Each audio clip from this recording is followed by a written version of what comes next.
Here we go. All right. So I'm here with Hexapod tonight, and he wants to grill me, so hopefully we'll keep it a nice medium rare tonight. And we'll be having some other guests, Helena, who I've chatted with before, probably Cliff, possibly Joe, who are regulars. And today is Hexapod's first time on my channel, but we've chatted a couple times before, but really looking forward to hearing his questions, and I think it's going to be a good conversation. So, Hexapod, why don't you, since you're new to my channel, why don't you tell us a little bit about yourself real quick? Sure.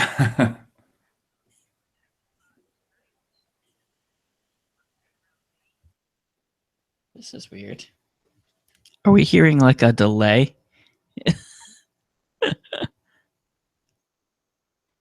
Okay.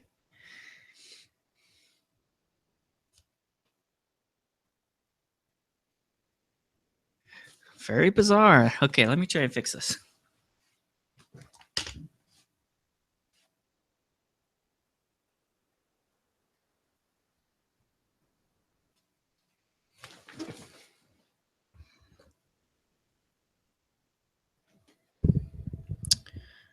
Very strange.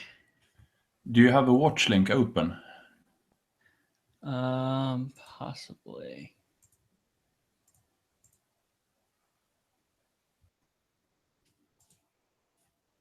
I think you're right. I think that's what it is.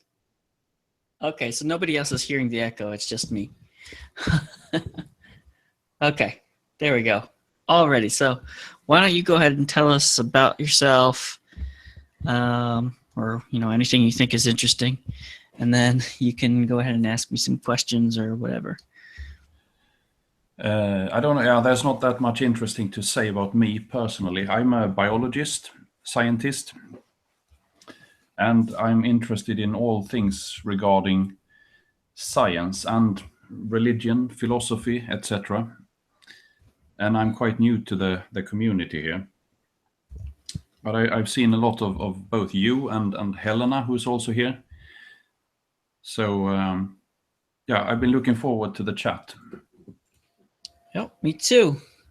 So you were interested in talking to me about intelligent design, right? That and yeah, things related to that, and maybe the way we discuss things in the community, or the way things are being discussed. Yeah. In general as well. Okay. I've seen a couple of your old hangouts now.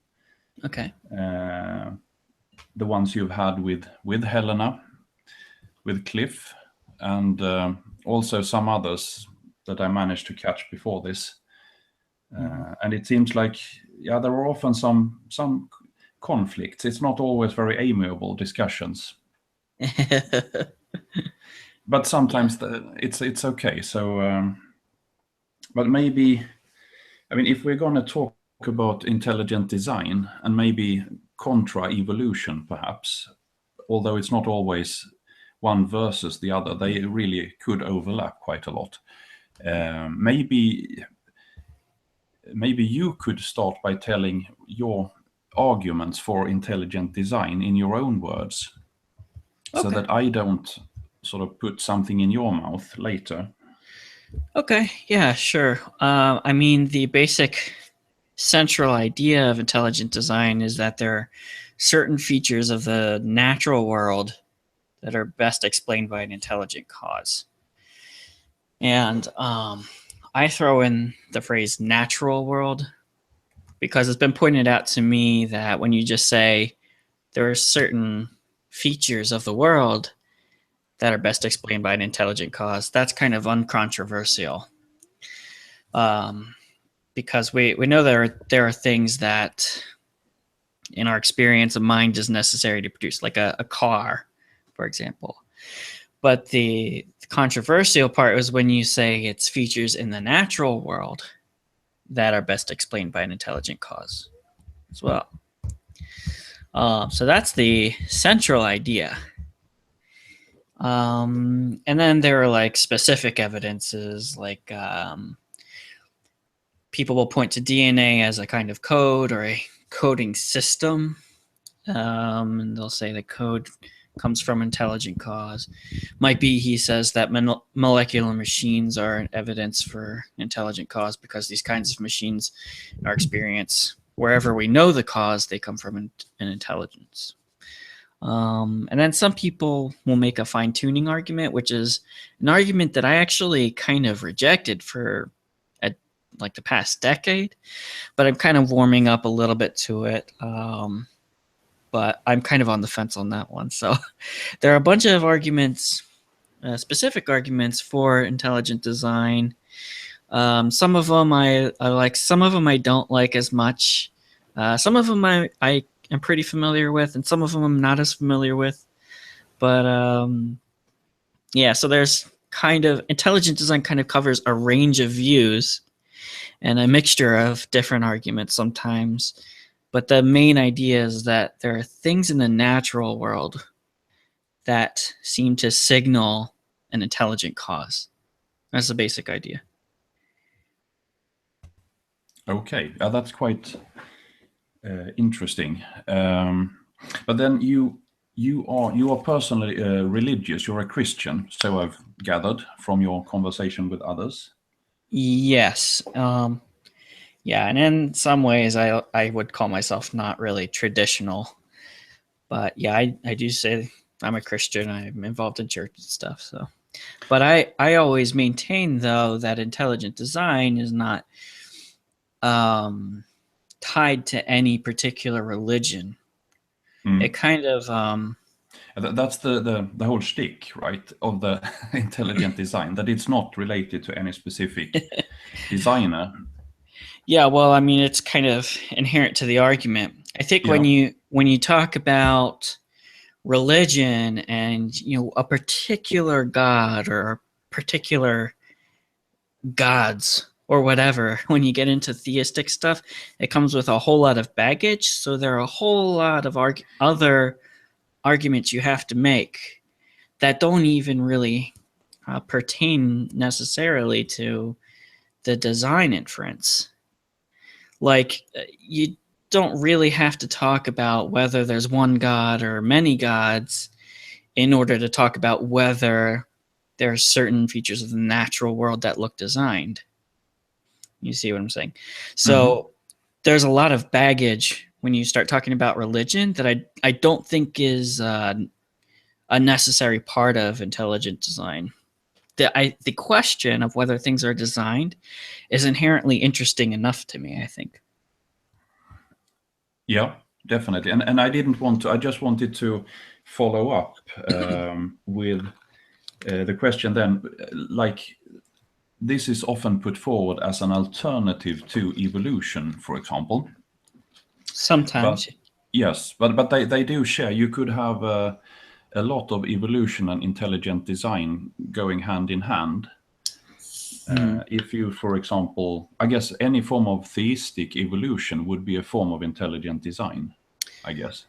Yeah, and it's funny that you bring that up because I don't know if you're familiar with Kenneth Miller, but he's kind of the arch nemesis of Mike Behe. So he's like the main anti-intelligent design proponent. And actually, at the Dover trial, it was brought up that he was a Christian and he did believe that God had designed the universe. So he actually could be considered a theistic evolutionist, Definitely. even though he's completely opposed to the major versions of intelligent design. It's interesting how these ideas mix.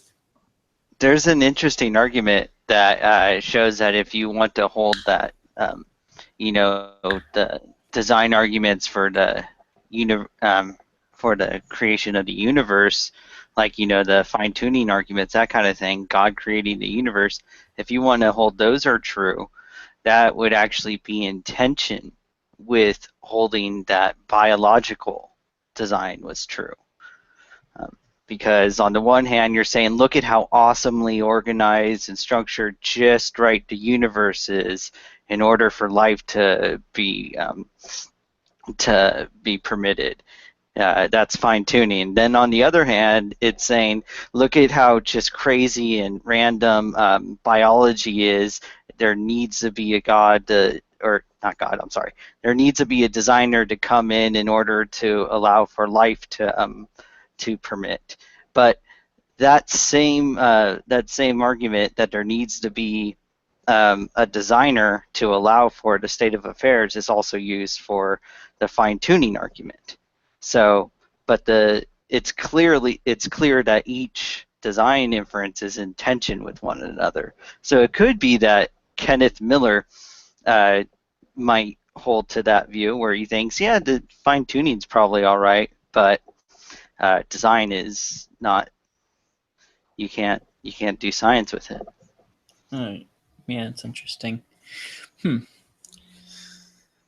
I mean, it's interesting just what a wide range of views intelligent design covers too. Like, I think there are some people who are opposed to intelligent design that actually may in fact fit within it a little bit. I mean, if they claim that their theistic beliefs are rational, I almost would think that they have to concede that they fall under intelligent design, even though they probably would never admit that. But like theistic evolutionists, I want to have some theistic evolutionists in here sometime to figure out what they think about that. But anyways, yeah, I want to get Hexapod to, if you have some more questions for me, go ahead, because I know you're getting up early for this conversation.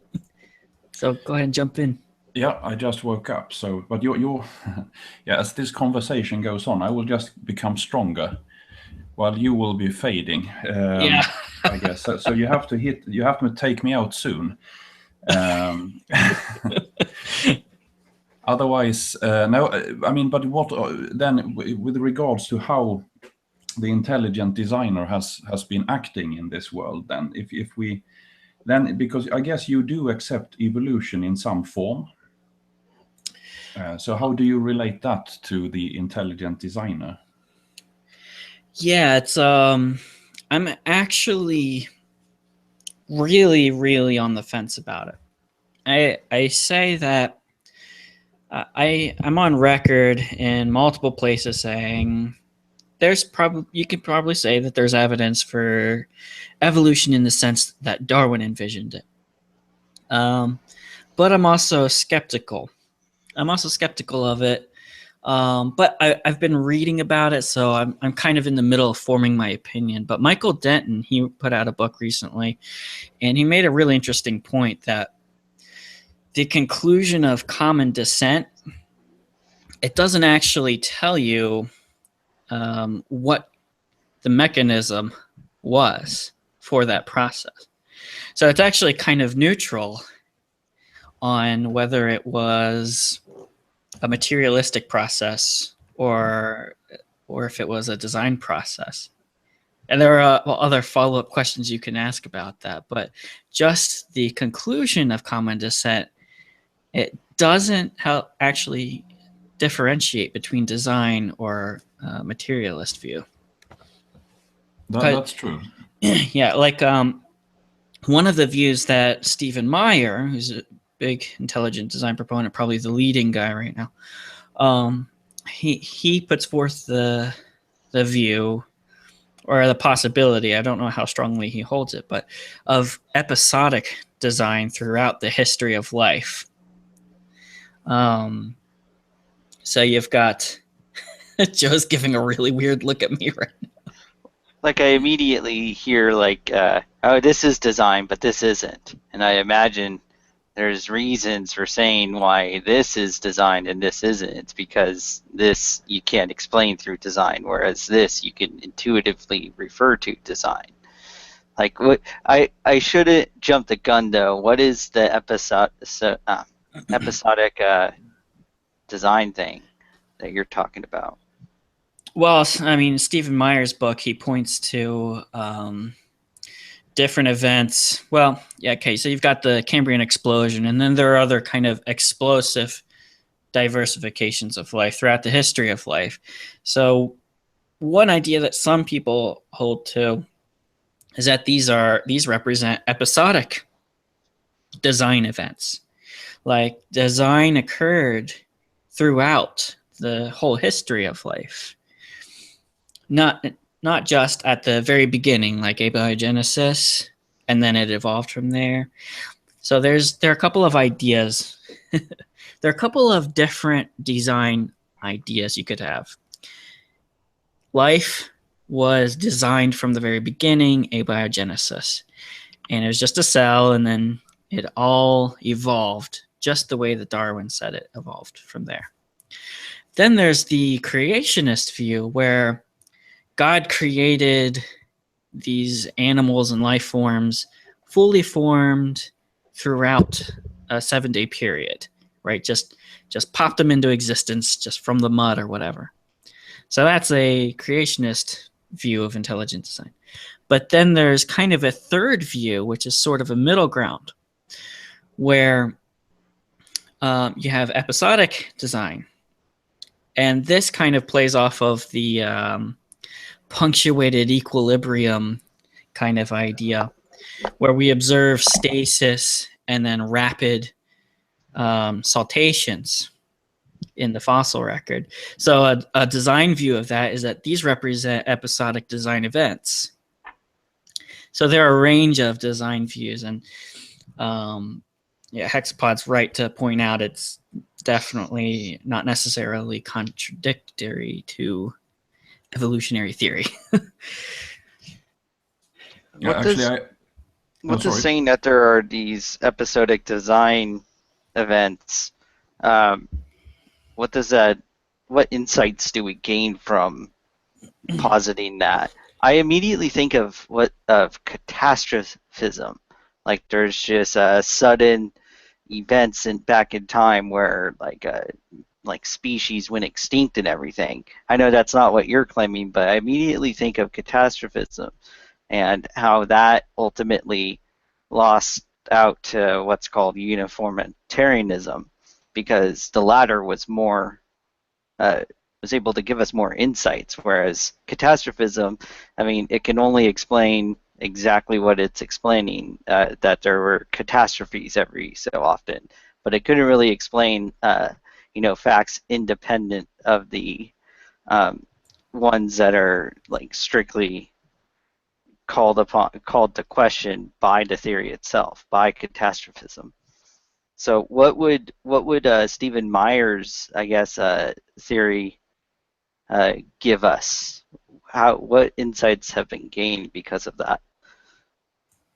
Well, I think the question that Stephen Meyer would ask is what view accounts for what we're observing.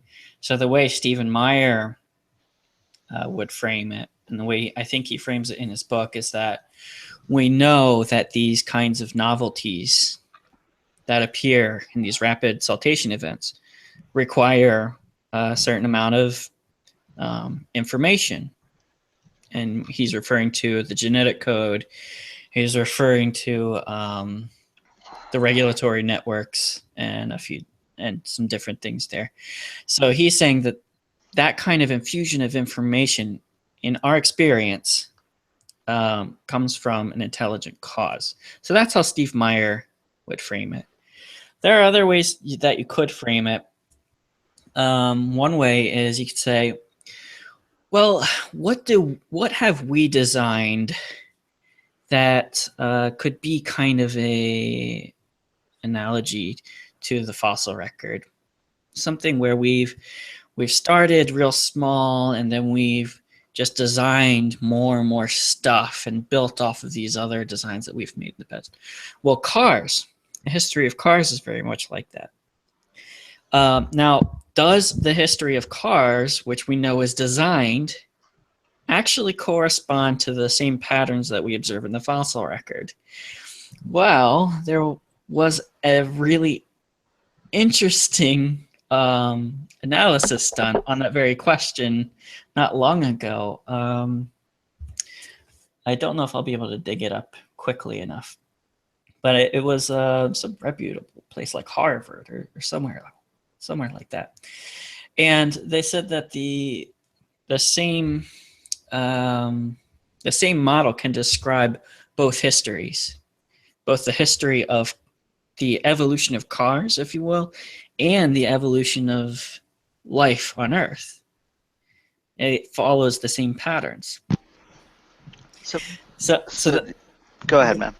Just whether that's right or wrong, whether it's correct or incorrect, that is one way you could correlate the history of life to the effects that we know are caused by intelligence, or the patterns that we know come from intelligent cause.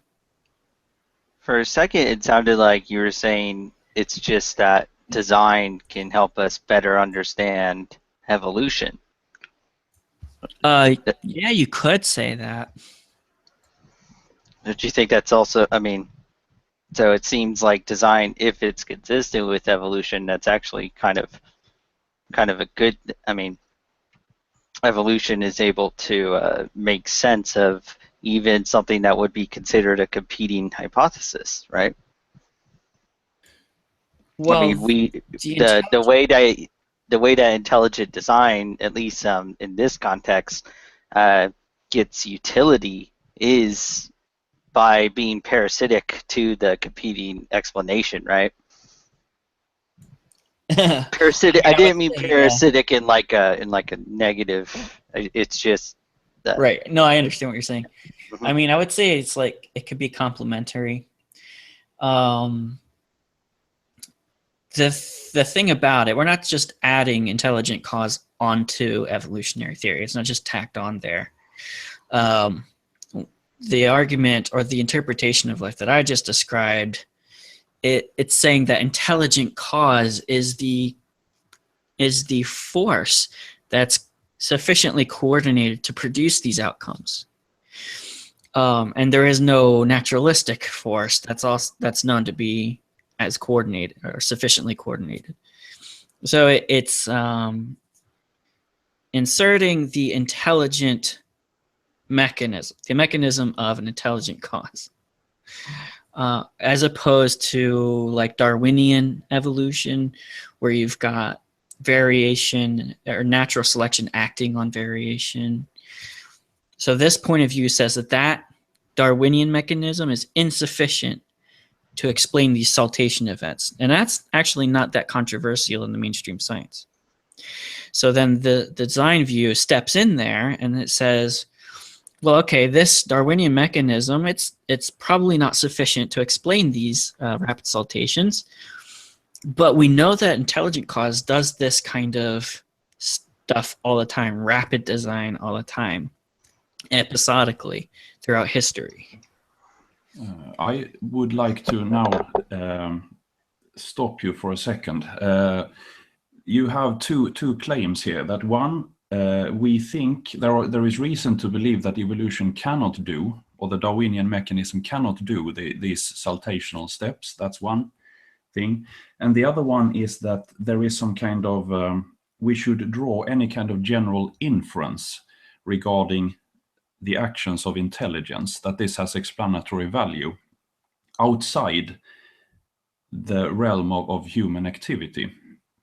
Right. These are the two things that you base your argument on. Sure. I think Brandon has clarified in the past, I don't know if this will help streamline some stuff, is that it's not necessarily just human intelligence, it's the concept of intelligence. Right? Yeah, people get hung up on the human part, so I don't know if that might be an issue now. Yeah, but it's often formulated that you can say everything we know about these about codes, and or maybe you can formulate it yourself, Brandon. But it's usually formulated as if this was a general principle.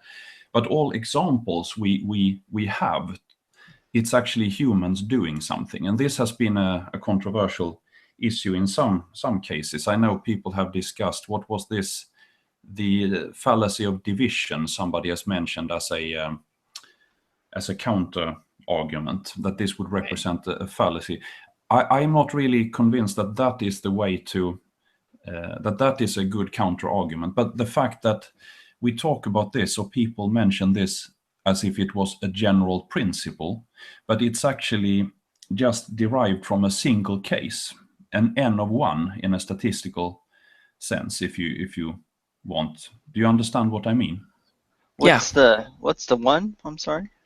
An n of 1. If you do, I mean, Yeah. the size of your statistical sample is just Yeah, 1. I know that, but what is the What is the? That would be Humans. humans. Okay, It's just a human it's a single intelligence. cause. Okay. Yeah. So all cases of code and machines that people refer to, it's going back to a single cause. And to Right. claim that we have all cases, it's actually what we would call pseudo replication in science. All cases? Yeah. Do you have any case of code and complex machinery that you would refer to that would not be built by humans?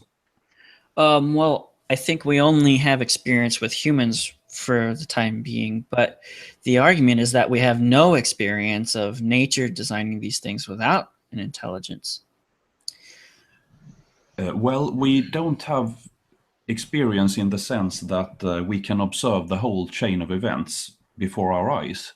But I would say that if you sort of sort things out into biological entities and then human-made machines and codes, that these are two different things, and the inference from one to the other is not really motivated very well.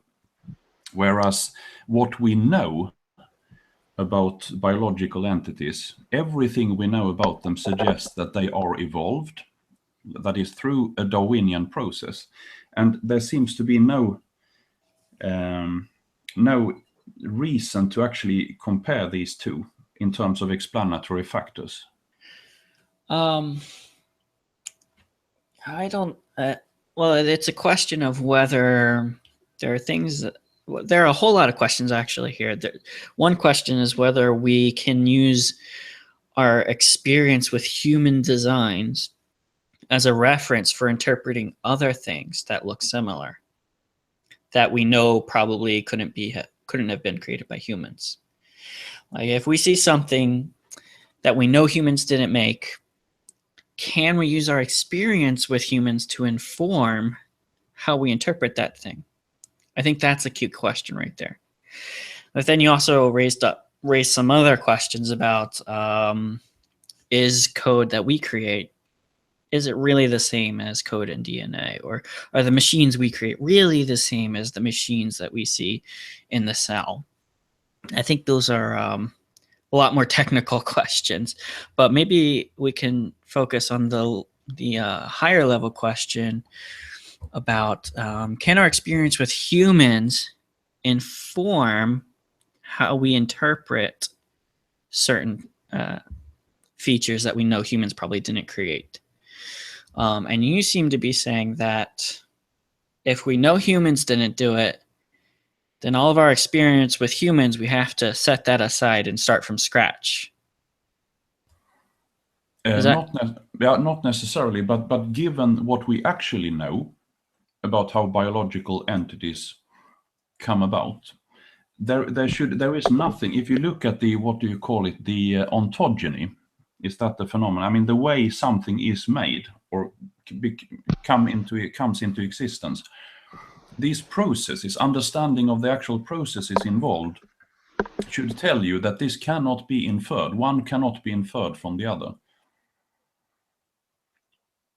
What we do know about biological evolution suggests that we only have causes referring to a Darwinian mechanism.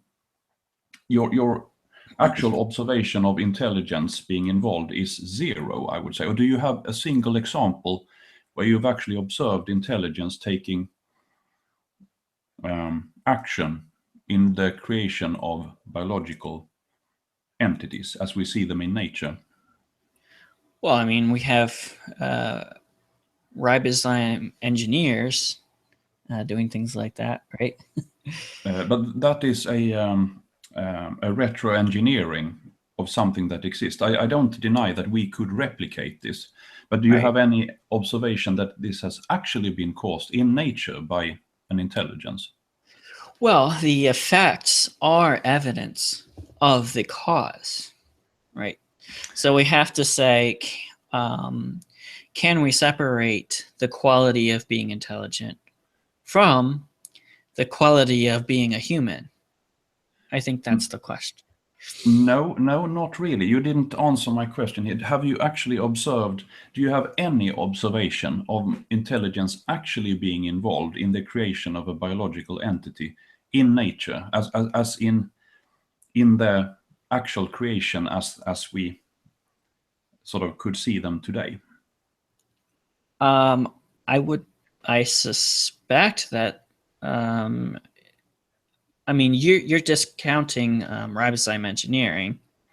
Well, we know. I mean, no, I'm not discounting it as a way of retro engineering, but we don't think that is what human. I mean, that humans were involved in the original, right? We don't have the fact that we can replicate it doesn't mean that we have evidence that this actually happened that way. We have recreated and this is sort of, we have done a what you call a proof of principle demonstration of how these enzymes could be made, right? But they were actually made through a process of natural selection, not intelligence, the way we made them. Sometimes, yeah. Because in some cases, we've taken up, I mean, we can synthesize RNA, so sure, we can make it, but we don't think that's how it was made. Even we know that in those cases, it could actually be made through selection, right? I'm actually not sure about that question, but why isn't it enough to say that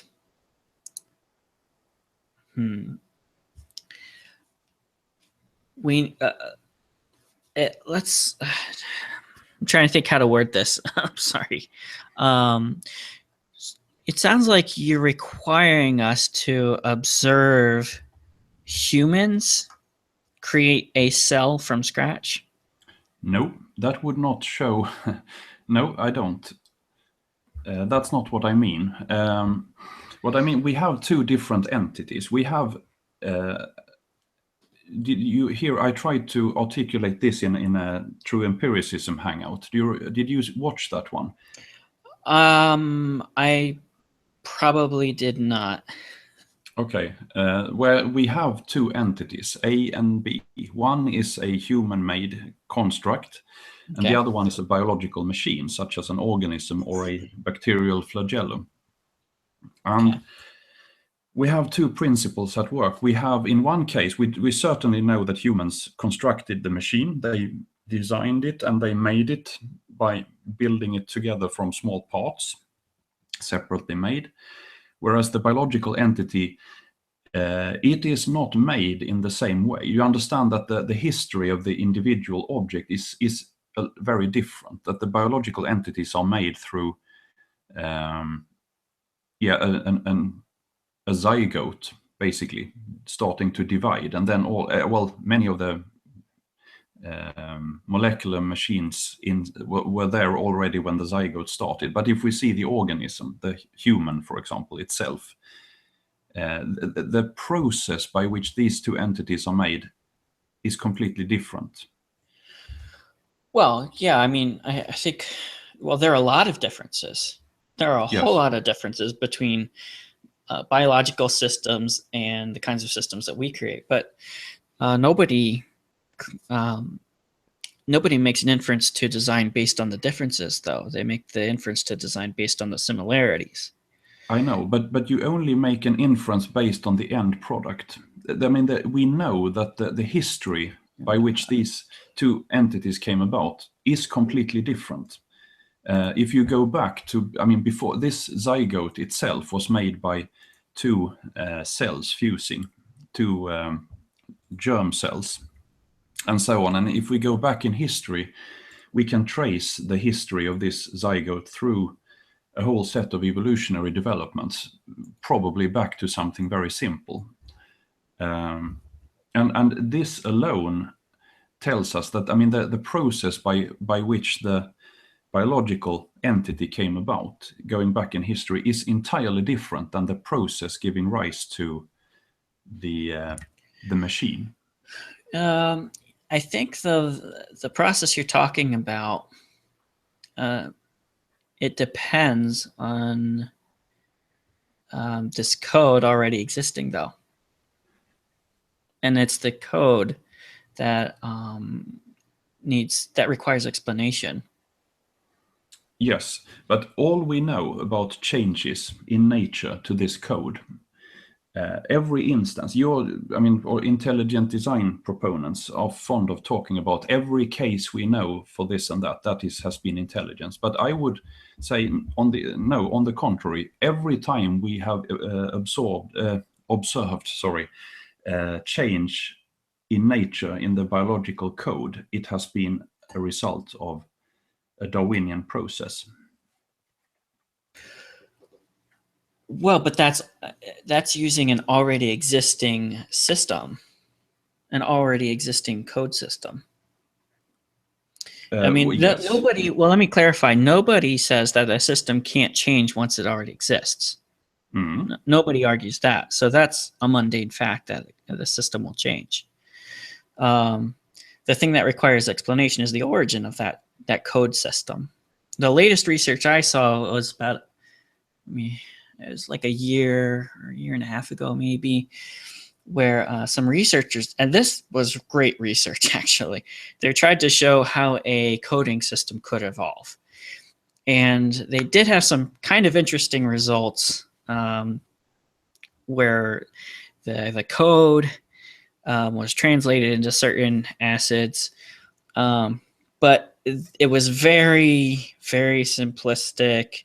And the researchers said it would rely on a prior code still, but nevertheless, it was a really valiant attempt. But that's the best and latest research I've seen. So I don't think that the problem of code or the origin of code in the coding system has been solved. So I think that's something that is the thing that needs to be explained, not how it changes after it already exists. But here we come to the point that you think it's justified to sort of involve an intelligence there, although you have no observation of this happening either. I mean, but I have observation of code coming into existence. I have observation of coding systems being developed and automated. Well, you have one case. Again, you always talk about this as if this could be translated into some general principle. But all you have is the fact that humans have done it once. I mean, humans is the single observed instance of this happening, right? You have no other. There is nothing suggesting that that intelligence in general in nature would be involved in anything. Well, except that intelligence is required when humans do it. Exactly. But trying to make what you have is a simple case of very blind induction. And it does not take into account the big differences that we know as humans cannot be invoked. And none of the processes involved that humans normally use could be invoked in the case of these biological machines. Whereas the changing of the code, I mean, the only thing you would have to assume in case of a biological process making this code, creating this code, would be a simple starting point that could be evolved from. And even if we don't have that yet, we have fairly good ideas what it could have been. As you say, even single RNA molecules do most of the functions that they both store information and they function as enzymes, making more RNA chains, right? Yeah, I mean that's there are still problems with that because RNA, yeah, it has some enzymatic function, but it's very weak compared to actual enzymes. And I think that the most that a RNA chain or RNA strand's been able to self-replicate is something like 50 or 60%. And that's all that we've been able to achieve so far. So I think the problem still hasn't been solved. I will say if the problem is solved and you can demonstrate how code and a coding system where there's translation, um, how that could come about naturally, then well, now you've got some real competition here because now you've got an alternative to intelligent cause that is causally adequate to produce that particular effect. But right now, even though maybe there are some ideas, some hypotheses, it's still an incomplete explanation, still leaves your causal domain inadequate. Whereas we know that intelligent cause is adequate. But now, haven't you considered that you're not really consistent in what you're asking from as a demonstration from these two different models? We have one, the chemical biological model, that it's not 100% there yet, but most of the salient features in this model have been observed almost all the way down to the beginning. It only lacks a few more observations to be more or less complete as an explanation. On the other hand, you're posing this unknown intelligence that you have no direct observation of. You have no sort of, in the context of the biological machine, there is nothing there to suggest that there has been an intelligence involved. You have no personal observations of this ever happening. And also, it doesn't really do anything as an explanatory mechanism. You're just saying it was involved somehow. Don't you see the enormous gap in between, what you're asking of your model as an explanatory model and what you're asking of the sort of naturalistic biological chemical model? Don't you see that you're actually treating these in an entirely different way? I don't think that I am. I think that if you could demonstrate natural causes to be adequate to produce the effect, that would probably be the stronger hypothesis because you would ostensibly know a precise mechanism. So you have both causal adequacy and a precise mechanism. So I think in that case it would trump intelligent cause. You have none of that. We have causal adequacy. Well, only, but not in the system where you're trying to apply it. You have it in another system. And these two systems... It doesn't matter. It's the same... Why do you think you can draw an inference between these two systems? You haven't really justified that, because we have a single cause that is human intelligence, yes. But, the way that you try to motivate that you draw an inference between the two is simply because the end product appears to be somewhat similar.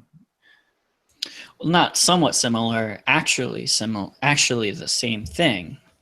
You've got, I don't know how you say his name, I've only read it, but I think it's Yoki, or Yockey. And he's on record saying that DNA is information in the hard sense, like in a literal sense. And Richard Dawkins, I think, actually just reaffirmed this as well, saying that DNA is code in the strong sense, not a figurative sense. So but it we already is the same. What does that mean exactly? Yeah. Code? Like digital code? In a strong sense. What does it, yeah. I think he means literally. Yeah, but a code could just be like you just like throwing breadcrumbs in order to find your way home. A code could just be someone putting dashes in the sand and you're making a code, right? No, I think they're talking about a system where you've got a digital signal that's being translated into disparate physical states. So there's a translation apparatus, translation occurs as the signal is transmitted and then it's translated. Translation is a part of protein synthesis, but I don't see Right. how what is a code? It's something that takes part in that process. The code is the string of characters along the DNA strand. See, this is why I talk about the coding system. But the issue is, I posited a stream of concepts of code that had stream of characters. You have breadcrumbs, space breadcrumbs leading to a certain area, or you just have dash dash. I mean, it's a system of characters, right?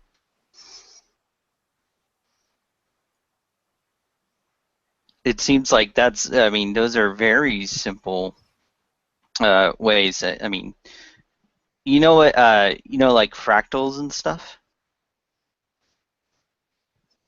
I think he had to run away for a second there. Oh yeah, he's muted. Kids oh awake, yeah, that's it right, says. the kids, okay. Oh, kids. Yeah, I mean, you can just from very, I mean, usually the way that it's posited that you have a biogenesis kind of occurring is you look at the replicating things in like non-natural material, like in clays and stuff. There's replication processes, and you can see that when things are being replicated, like you could see that sometimes there's a little mistakes here and there, and it's those little mistakes between different little things that are replicating or generate a population with variation, and it's that variation that you can have evolutionary forces act upon. So I don't see how, I mean, even with the simplest concept of like just a replication process, you're just replicating the same line over and over again or something. But the thing is that in this replication, sometimes you'll get, instead of just like straight, you'll get that kind of thing. You'll slowly get some replications that make it so individual entities in the population are varied, right? And that's enough for you to posit, oh, natural selection is going to act on it. Oh, maybe this population is very small, and so just random effects mess with the characteristics. But it seems like you can posit a very simple form of code and explain it through, I guess, evolutionary concepts. Darwinian language, I suppose, would be the word. It seems like the intelligent design proponent is just explaining it in terms of human enterprise. And it's not that that's necessarily a bad thing. I mean, that's what evolution kind of started out doing. Natural selection has an analog in artificial selection. Breeders who are humans doing it for thousands of years. That's what inspired Darwin to come up with the concept of natural selection. But the thing is, every time we've looked at human enterprise to inform the concepts we've developed about the natural world, it's only gone so far. It's clear that you can't look at external stressors, external pressures acting on a population only as like a intentional agent.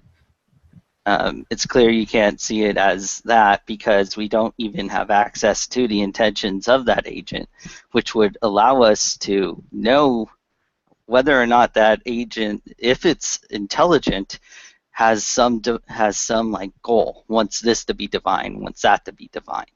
We don't have access of that, and that's what's needed for intelligent design to be more informative.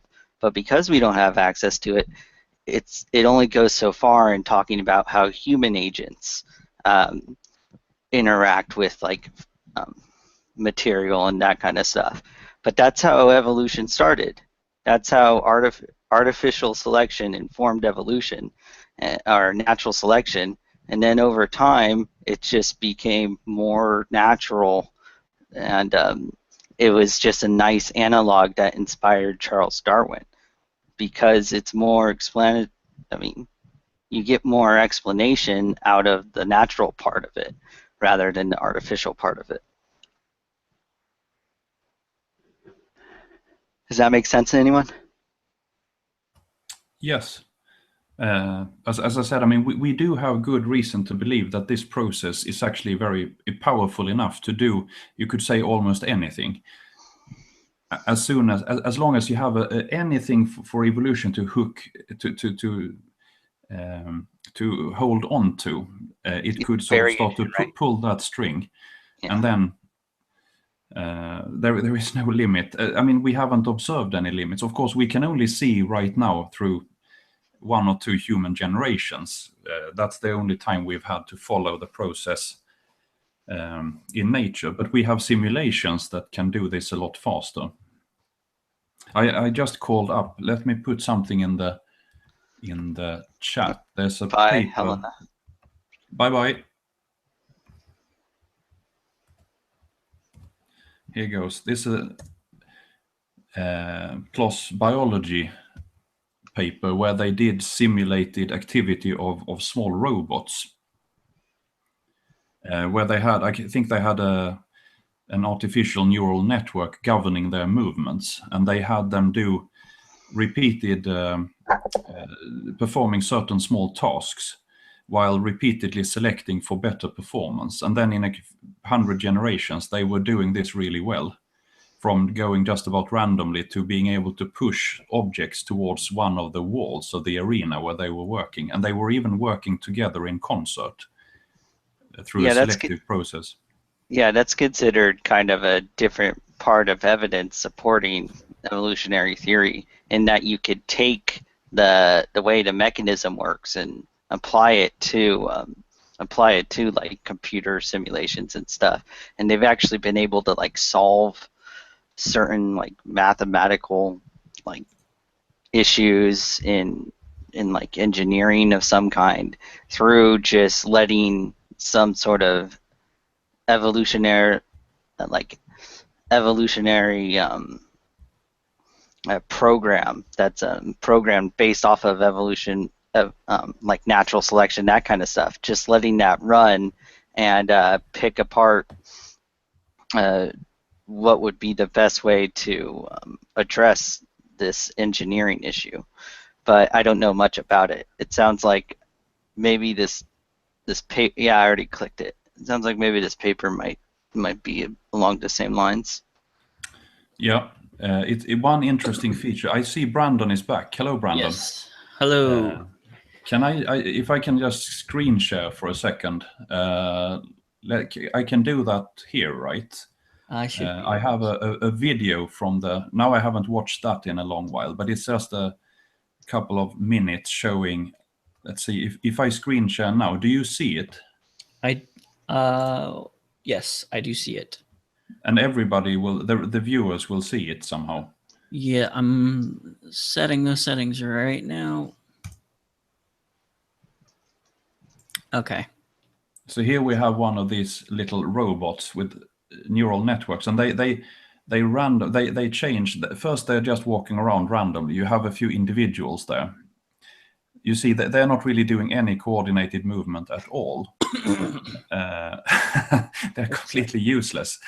But then they have a task, or the sort of built into the system. Any one of these robots that here you have after 140 that manages to push these objects towards a certain wall will get rewarded. So the idea is for these robots to push the objects towards one of the walls of the arena. So after 149 generations of selection, these robots are able to do this. So they run around, and they work in this case they work together as a group. It's so adorable. And they do that. They can get that done when it depends on the way they select them. If they select each robot individually, they would only work individually. But if they select the robots so that they inherit each other's program, so that do you see what I mean? That they can take the program from one robot and putting it into all the others. The system develops a cooperative strategy so that these robots don't even act independently. There we go. Now you can take me off. But the system evolves to work with these individual robots working together in tandem. So depending on the way of selection, this could be analogous to what you call kin selection. You know about this, presumably. What, kin selection? Kin selection, that you genes that are present in your close relatives will be selected for. If you sort of do something that benefits your close siblings, you will actually benefit your own genes that are also likely to be present in those siblings. Oh, gotcha. And this seems to be a partly analogous example where you can actually selecting them so that they inherit the same program will make the system evolve as a coordinated whole instead of even individual robots. How do I Sure. Now I'm back from sharing.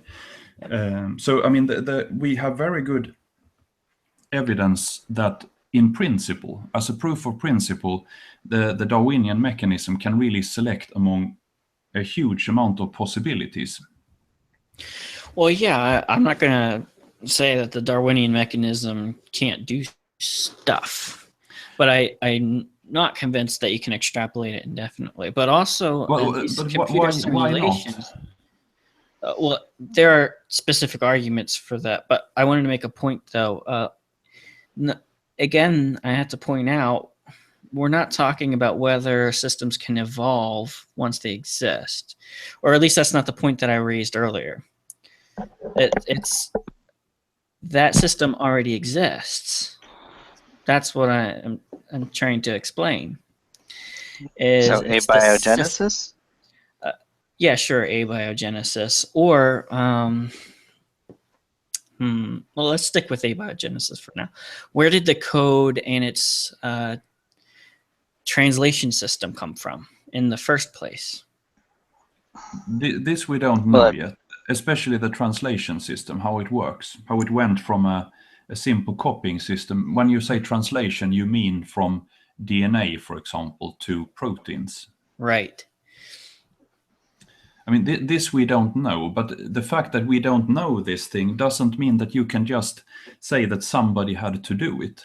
As right. we say, but it's not because we don't know. It's because we do know of a cause that creates code with translation systems that translate it into other physical states. We know of a cause that creates these kinds of systems.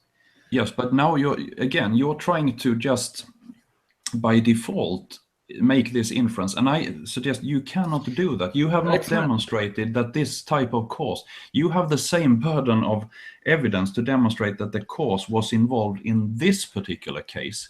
Yeah, but what's evidence, though? Well, I mean, that is up to you to provide. I mean, if you could actually provide some evidence where you could say that this, all you often say, or the idea is that your argument is not an argument of ignorance. But I would say, yes, there is a strong element of argument from ignorance, because you simply try to say, wherever our present knowledge stops, as long as we cannot demonstrate exactly how this step happened, even though we have strong general reasons to believe that evolution can do similar things, then you're justified in just inserting a conscious, intelligent No, agent. see, I think this is where people get confused, because when you have competing ideas, just because one idea points out problems with its competition, it doesn't automatically make it an argument from ignorance. It's only an argument from ignorance if the only reason to posit that idea is the problem with its competition. But that's not the way that intelligent design is structured. So intelligent design says we know of a cause that produces this. That's the first thing. But then the second thing is the competition of ideas. So what's the competition? It's the naturalistic view. So then it becomes entirely relevant and appropriate to talk about the weaknesses of the competing naturalistic theory. Yes, but the doesn't make an things argument from ignorance. well, yes, the things we do know about the biological process sort of does not in any way make it sort of justified for you to draw this inference to human-caused machines and codes. It's simply not relevant because we have no reason to believe. And again, from an n of 1, if you are doing simply an induction, and it's a blind induction, that you're simply taking a feature. It's interesting that true empiricism, it's interesting to compare with him. For example, he has in many times made his specific argument for intelligent design, and then he is accusing. He has been offered, for example, evidence for evolution, as in these phylogenetic trees with similarities between certain stretches of DNA between organisms. And then he calls that pareidolia. Have you heard this reply? Yes. Well, I've heard of pareidolia, but I'm not sure if pareidolia is a relevant term, really. It's not quite relevant, but it's close to any of these two cases with the phylogenetic tree, or the pattern of similarities and dissimilarities in DNA. And on the other hand, I would say that it's more relevant to use the term pareidolia in your kinds of inferences, when you say because of an end product, code or machinery, that these should be compared. I think it's an unjustified inference based on, yes, similarities in end products, but we know that the process of making these products, as far as we know, is entirely different.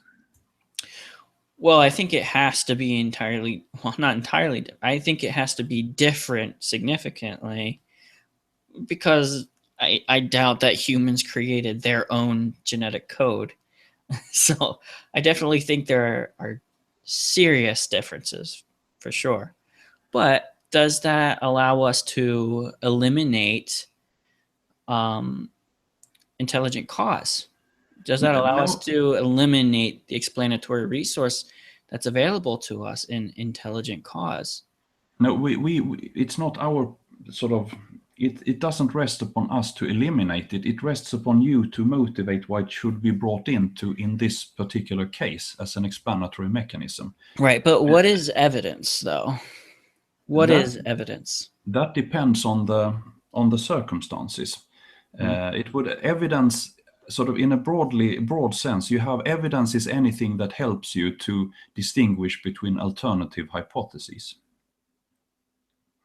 Isn't that a good general definition? So that the evidence that is needed would be entirely dependent on the kind of differentiation you're trying to make. So every particular case. So how does it differentiate, though? You that sounds like you have to then identify the areas where these causal domains do not overlap, because it's where they do not overlap that you're able to differentiate, right? Yeah, but if you look at the system, you should try to understand the nature of the system you're studying. If you want to draw an inference from another system to explain the first system, you should really motivate that. And I think you haven't in this case. There is nothing that suggests that you have no particular case to say that intelligence is a causative agent. Yes, it is so in one case, but again, it's an n of 1, and it's a blind induction to try to just apply that to other systems where we know how far, for example, natural selection can actually go. It can go as far as we know it can explain a lot of what we actually see. So when you say inference to the best explanation, there is currently nothing that beats natural selection as an explanatory model for what we see in biological systems. Right. Well, yeah, but you still haven't explained a coding system, though. Well, we know that it Your can. evidence, the evidences you've talked about, have been the evolution of those systems after they already exist. Yes. But again, going back to simpler and simpler, why would you have to stop at some point? I mean, you seem to insert some kind of imaginary barrier from which these systems cannot evolve. I mean, but you Well, I'm not have saying they not can't. demonstrated this. I'm Sorry? not saying they can't. I'm not Well, you would taking it have as an to. a priori assumption that they can't evolve. I'm just saying they're not known to Yes, come but to you are not, existence naturally. again, you're asking entirely different things. Your intelligent agent is not known to have acted in any way in this case. It's known to You're, produce those kinds of systems. in other cases, yes, but not in this case. And as I said, Right. our overall Nobody knows. understanding of the systems does not make it likely that you can draw a direct inference between them. You're Yeah, but looking at if you know where the same kind of system comes from in another they place, are not that can they are inform not the your same. conclusions. It They can are not the same. They are not the same. they're the same in important ways. Yes, but not in other important ways. Nothing in their history of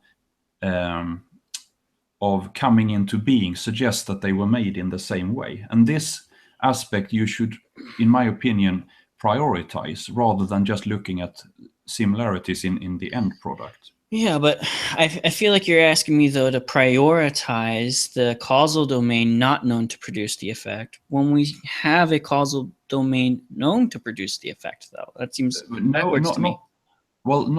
Yes, again, but you're drawing too great of an sort of an inference based from one single case, and this is where the arguments where we will differ. And I think your principles of approaching trying to understand the system, I think they're horribly flawed from the start when you draw these inferences, because you should actually look at everything we know pointing towards our understanding of biological systems. As the more we learn about them, the closer we come. We really seem to be going towards a point where it could be starting from zero, even though this is not an easy process. And we are going almost blind or looking for a needle in a haystack because we have very little evidence or clues left behind from this earlier process.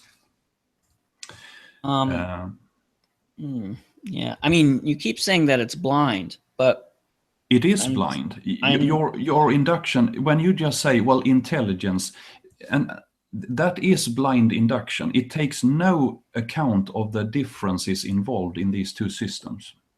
Well, the differences are relevant if they allow you to eliminate your explanatory resources to where you have to posit something new. But you haven't eliminated the Darwinian process as an explanatory process. Everything we have actually observed suggests it can do what we're asking it to do. Yeah, I don't think that's true. I mean, when you say that and you give examples, your examples are of evolution of existing systems again.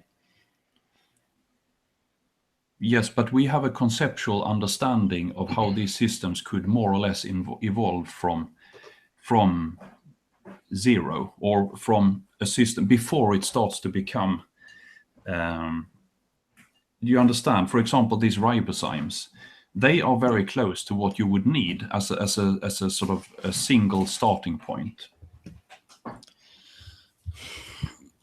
But I don't think that's even if you had a 100% replicating ribozyme.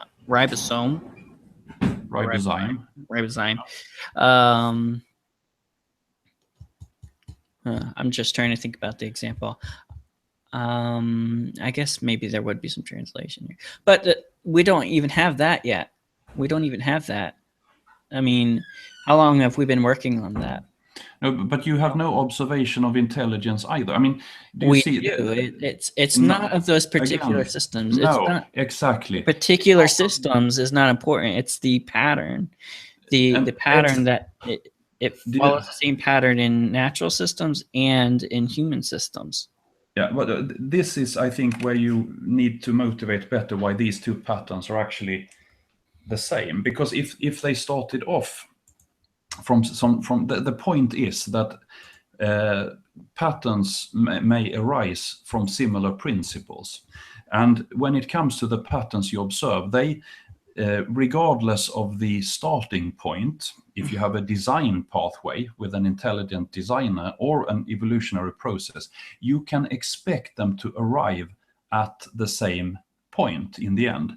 For example, an eye and a camera, they are eerily similar in the components that they both have, with a lens and a photoreceptive area behind it and so on. So because those are governed by the laws of optics.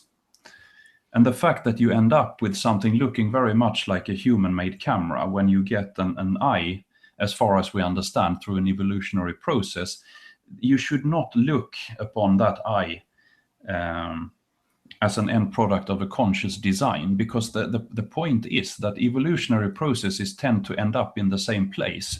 And this is governed by the fact that there is a sort of an optimal way of doing these things. So regardless whether you have a human engineer or evolution doing the same process, you can expect to find the same end product.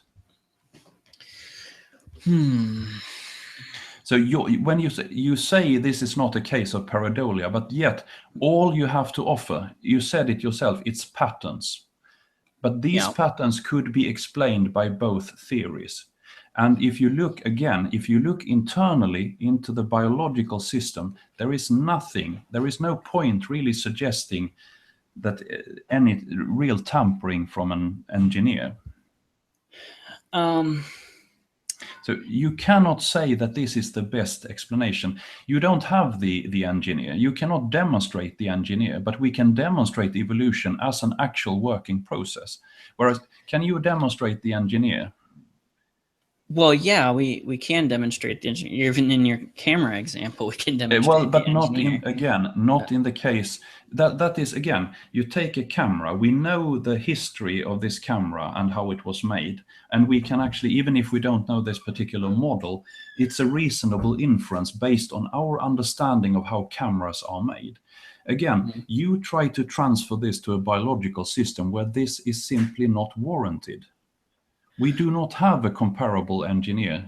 Well, I don't know about that particular example, but I really do not accept the premise, though, that Darwinian evolution can be extrapolated to all.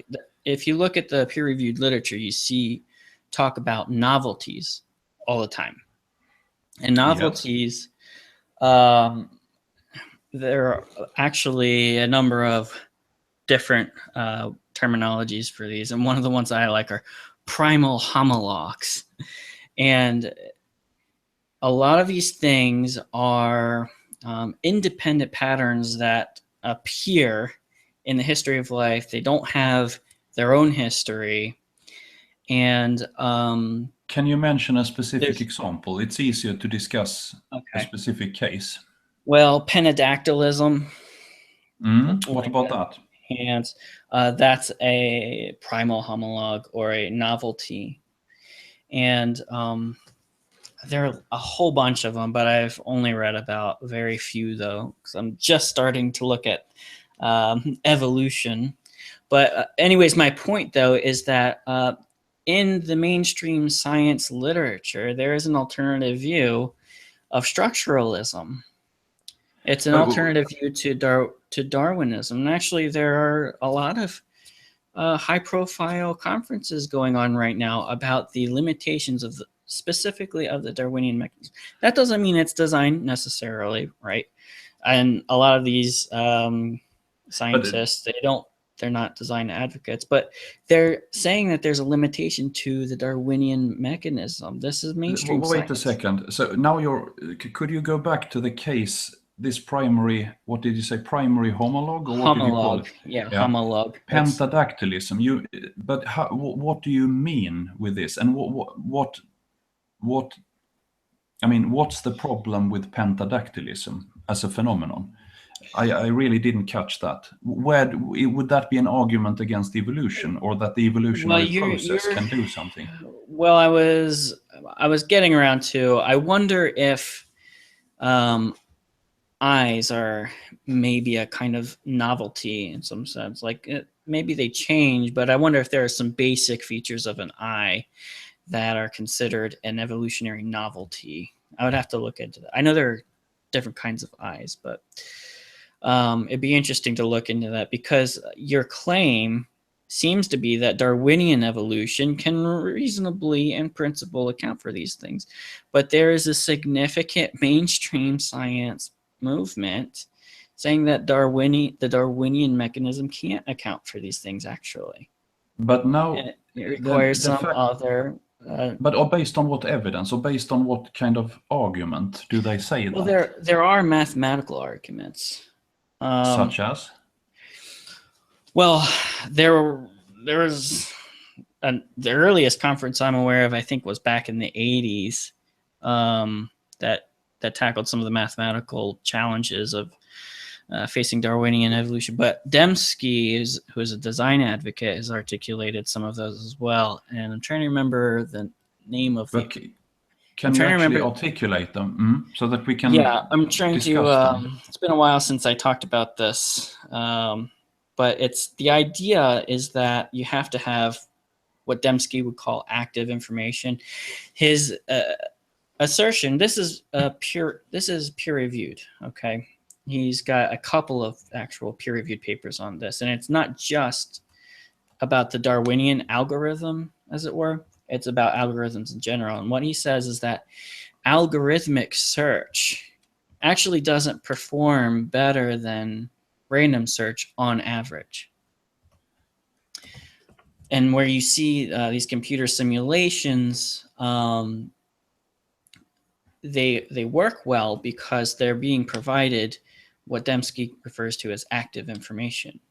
And his work has actually been cited in other peer-reviewed literature as well.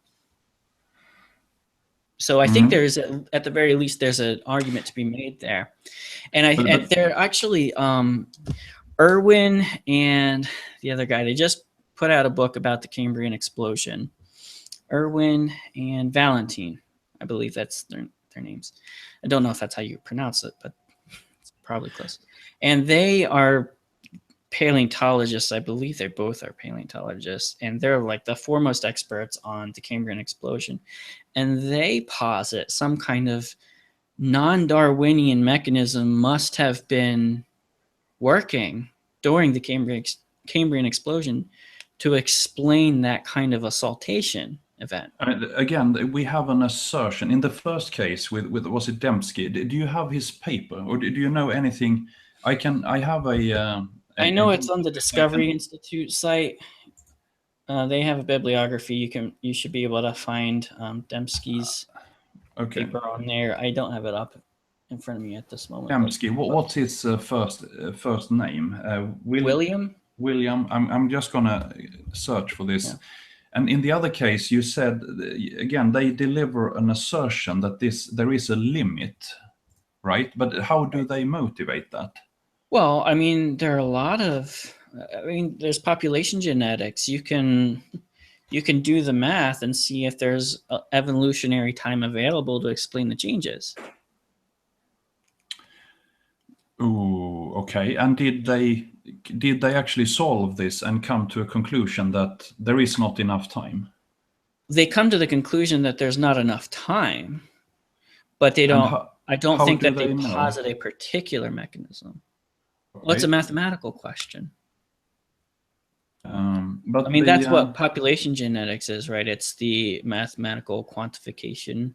Yes, but do you then have some counter argument to this? If it's in the peer-reviewed literature, do you have any kind of because in this sense, it may be for us, for the two of us, like a black box. We can only see what comes out, or their claims. But do you have anybody who dealt with these claims or tried to show that they were wrong in some way? How has it been? I did see one paper. I don't remember where it was. The paper, it argued that the search problem could be overcome if the changes were very similar to each other. Well, this pertained to what Richard Sternberg refers to as combinatorial inflation.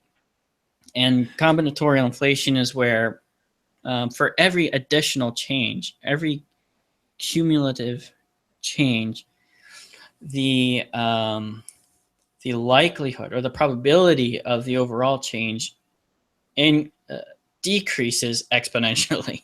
So it's exponentially less likely with every additional change that you add. But how do you mean? When you say, for example, that a search algorithm does not perform better than random on average, the thing with the robots, for example, demonstrates that the search algorithm, where you reward certain genotypes in this case, or sort of digital genotypes, it did a lot better than random. You could have probably simulated this if you would have continued to put out random digital genomes to these robots. They could have gone on almost indefinitely without improving. Whereas if you but where would they go next, though? No, I mean, there is no next. Of course, the system is limited in the sense that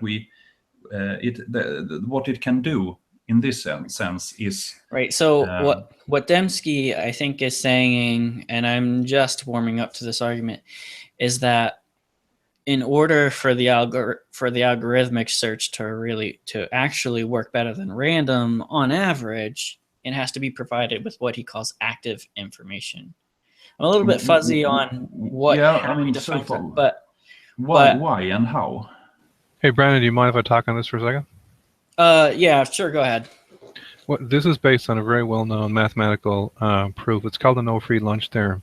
Essentially what it says is that no matter what heuristic you solve, and heuristic is just a fancy word for algorithm, no matter what heuristic you have, it basically will not be better than any other heuristic across all possible problems. So it's very well proven, it's not disputed.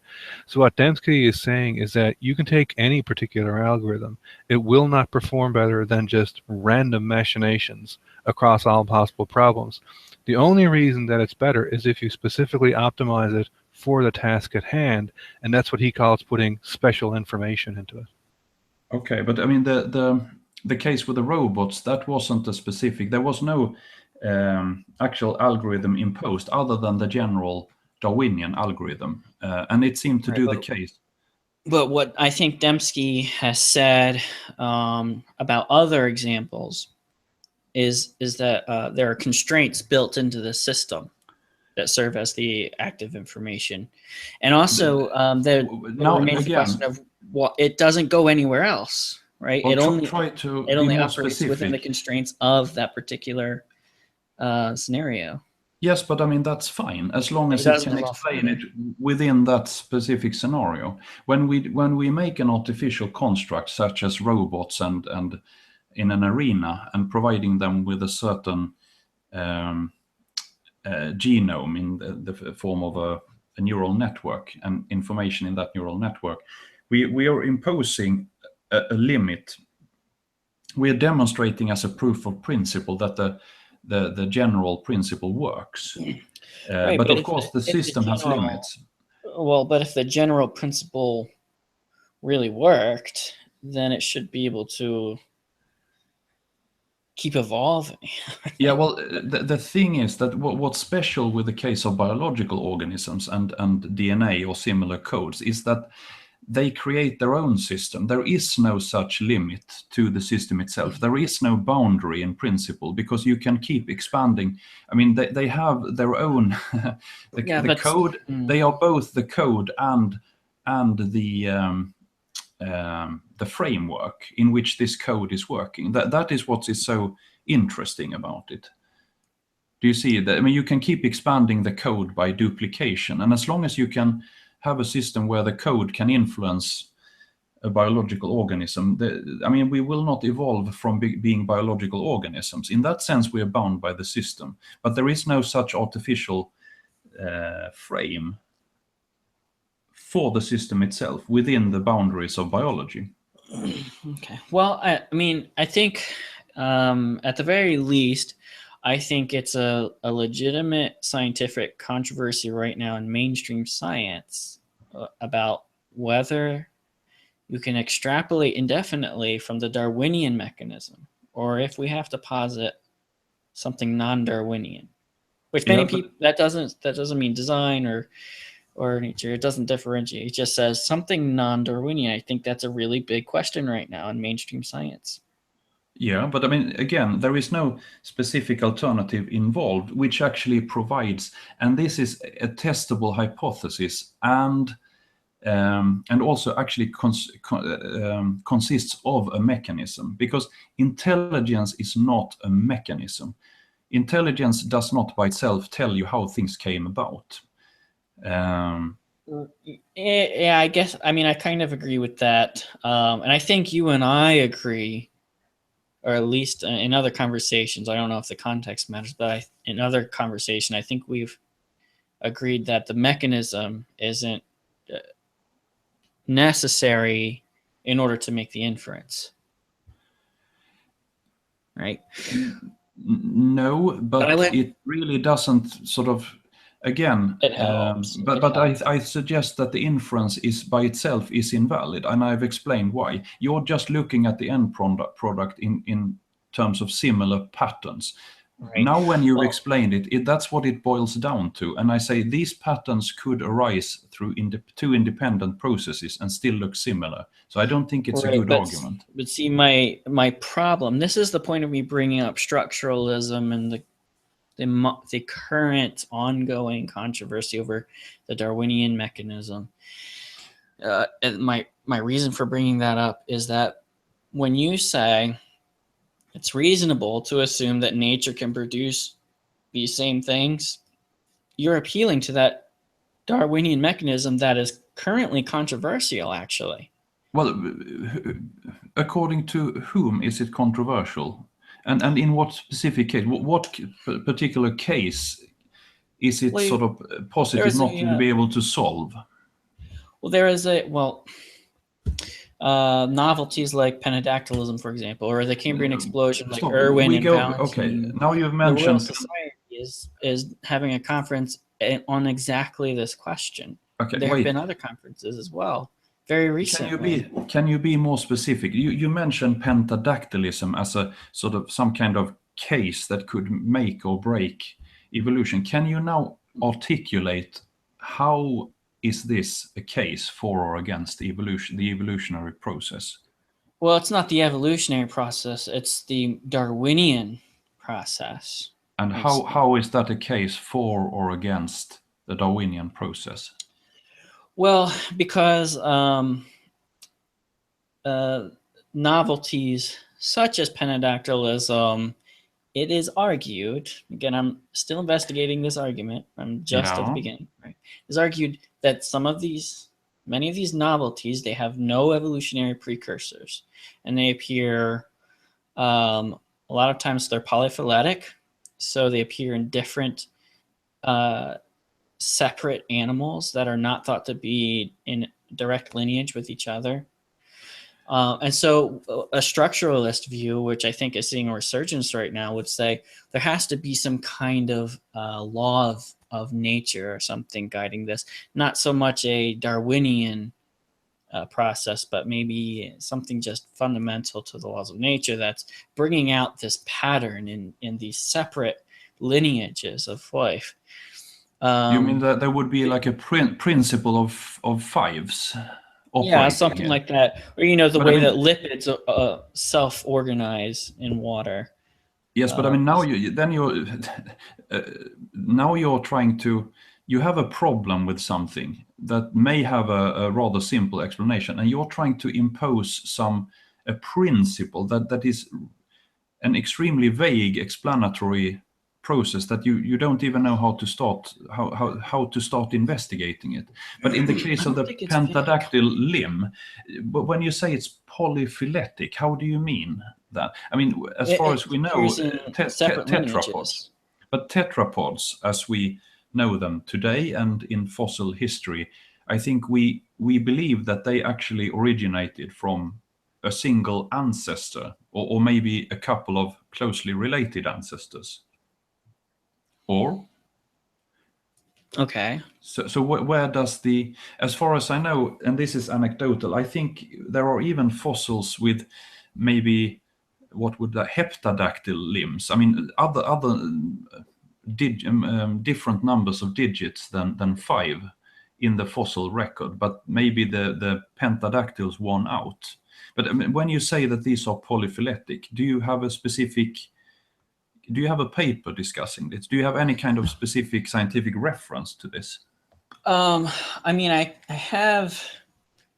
just quoted this stuff recently. I'll have to dig up the conversation, but I mean, there are mainstream scientists talking about genetic novelty, or not genetic, body plan novelties and things like that, where you can't just talk about changes that go on in the genetic code. You have to talk about the code and the entire regulatory network.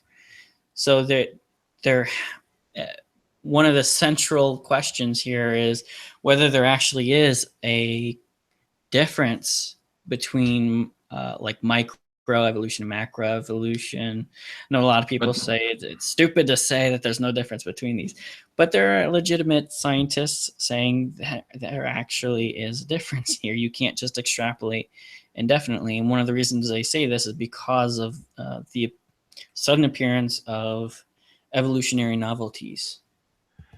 But again, you have not in any way demonstrated. I mean, do you see now, you just give me vague statements about what is discussed. Why not construct an argument based on certain, and really sort of focus on the individual nodes in the argument and actually provide evidence that the choice of what we should believe should fall in one camp or the other?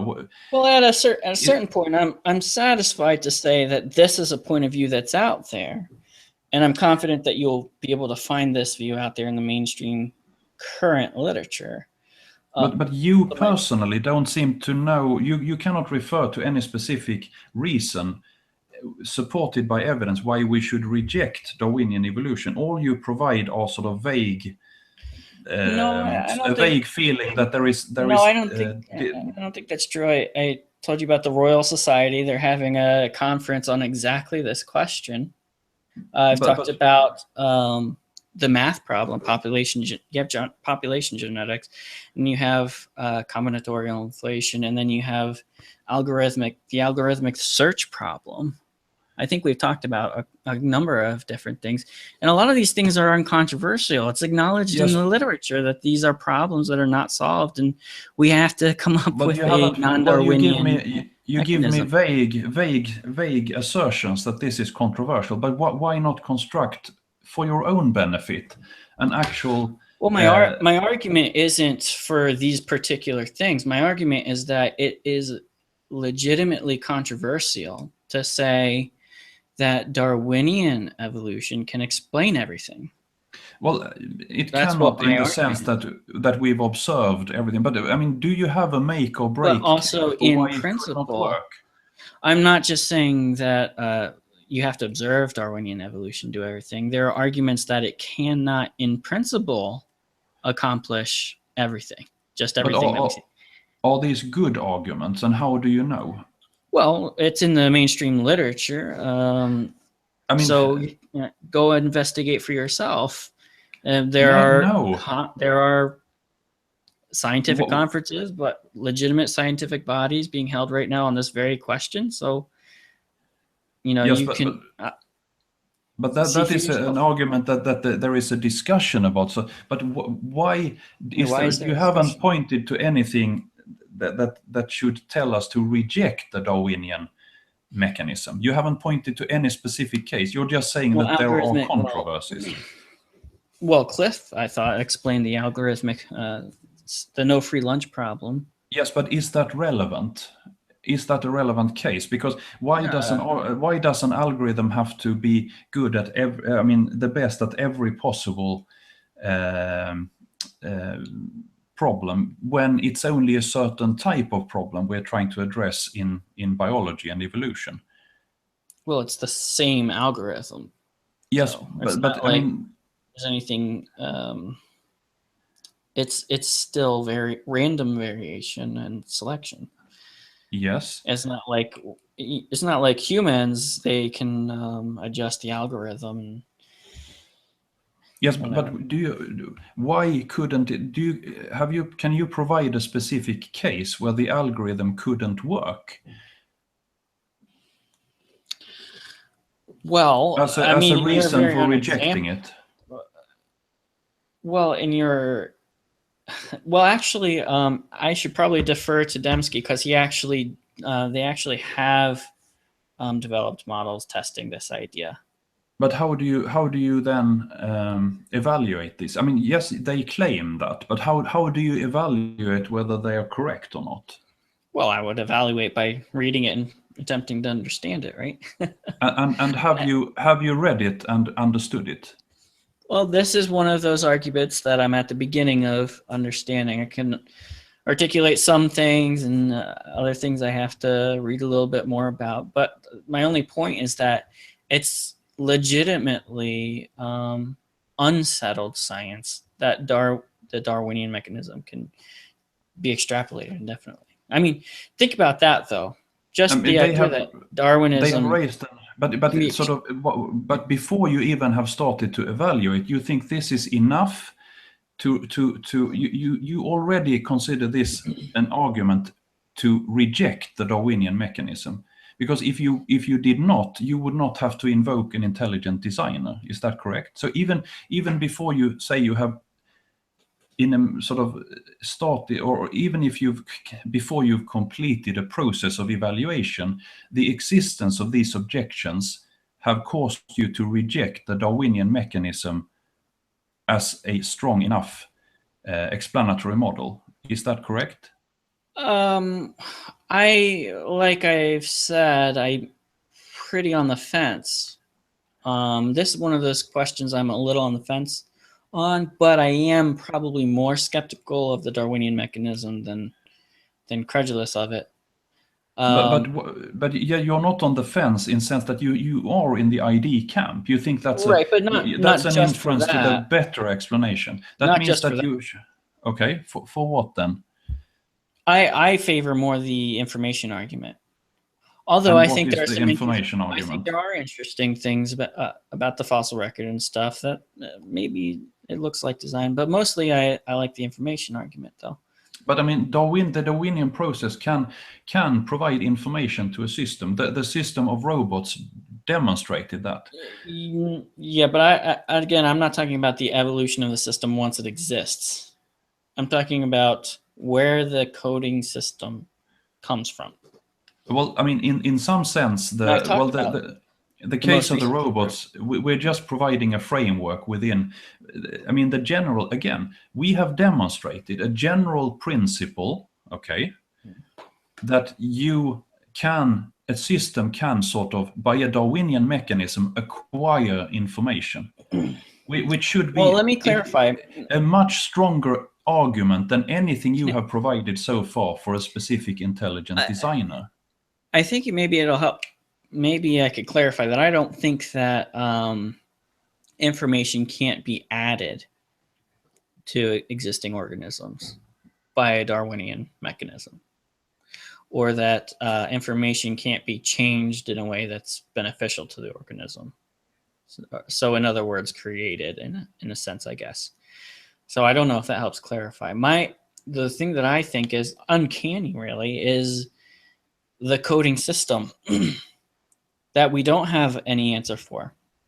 And I mentioned a recent paper that I read last year, it was published in the past 2 years, about trying to explain the origin of the code system, which very few papers actually do that. Can you provide that paper? I mean, I'm interested in reading it. Yeah, I think I did bookmark it, so I'll try to provide you with the link. And I thought it was really great research. And most researchers don't even ask that question. They just ask, well, where did the pieces of the system come from? But that's not really the question. It's how did these pieces arrange themselves into a coding system? But that's the question that this particular paper tried to explore, which is why it caught my attention.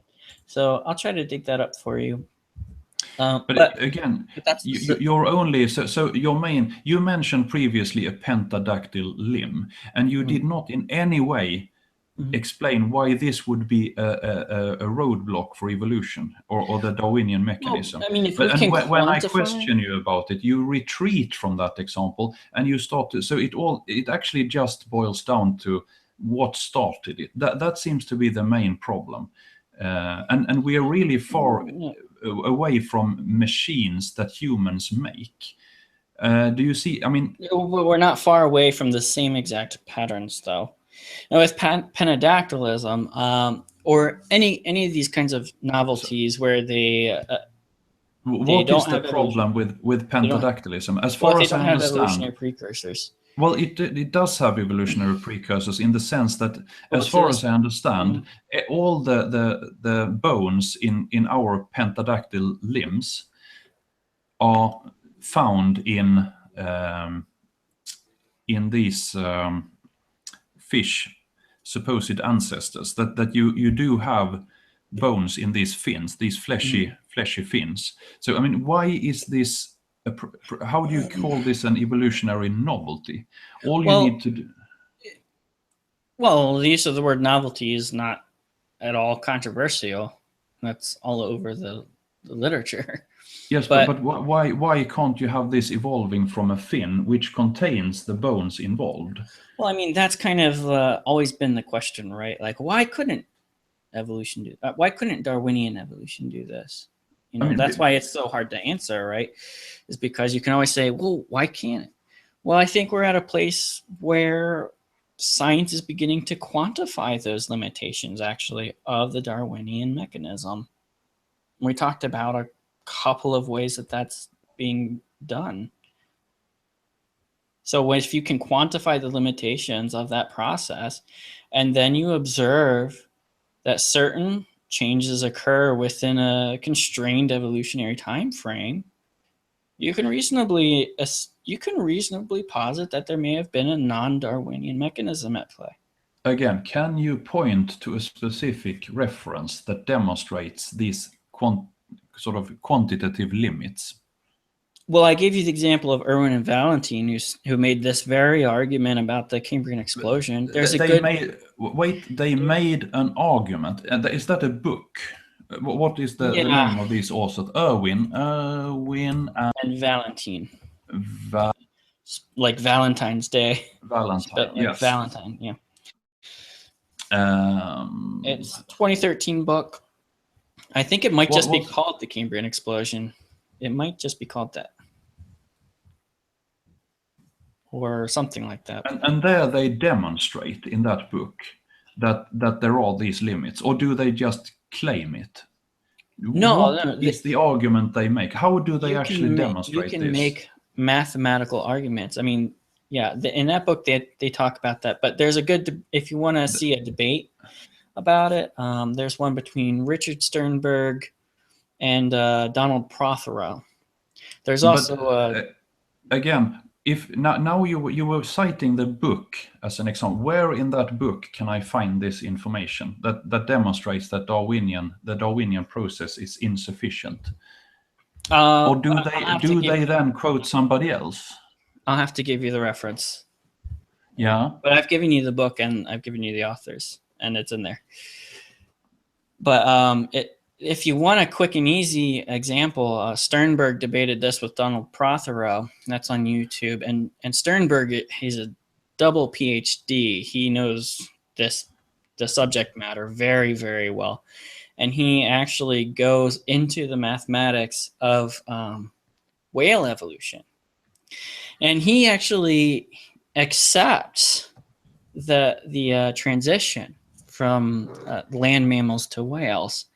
But he does the math and he says, even if you go with the absurd assumption that you only need 2 mutations to become fixed in the population in order to manifest all of these changes, which is an absurd assumption, you don't have enough evolutionary time using standard population genetics. Again, that is his claim, but can we evaluate whether this is correct or not, this claim? This is a claim he makes. So I have what you're talking about. There seems to has evolution adequately explained the origins of life? Meyer and Sternberg versus Prothero and Schermer. Is this the debate you're talking about? Yes. But I mean, a debate is useless as an sort of an instrument to decide whether this is a valid sort of case or not. Did he publish this somewhere? Where can I find Sternberg's publication? Well, I mean, you can do a review of the literature based on author, right? You can just search for Sternberg, Richard Sternberg. He's done a lot of work on junk DNA a lot too.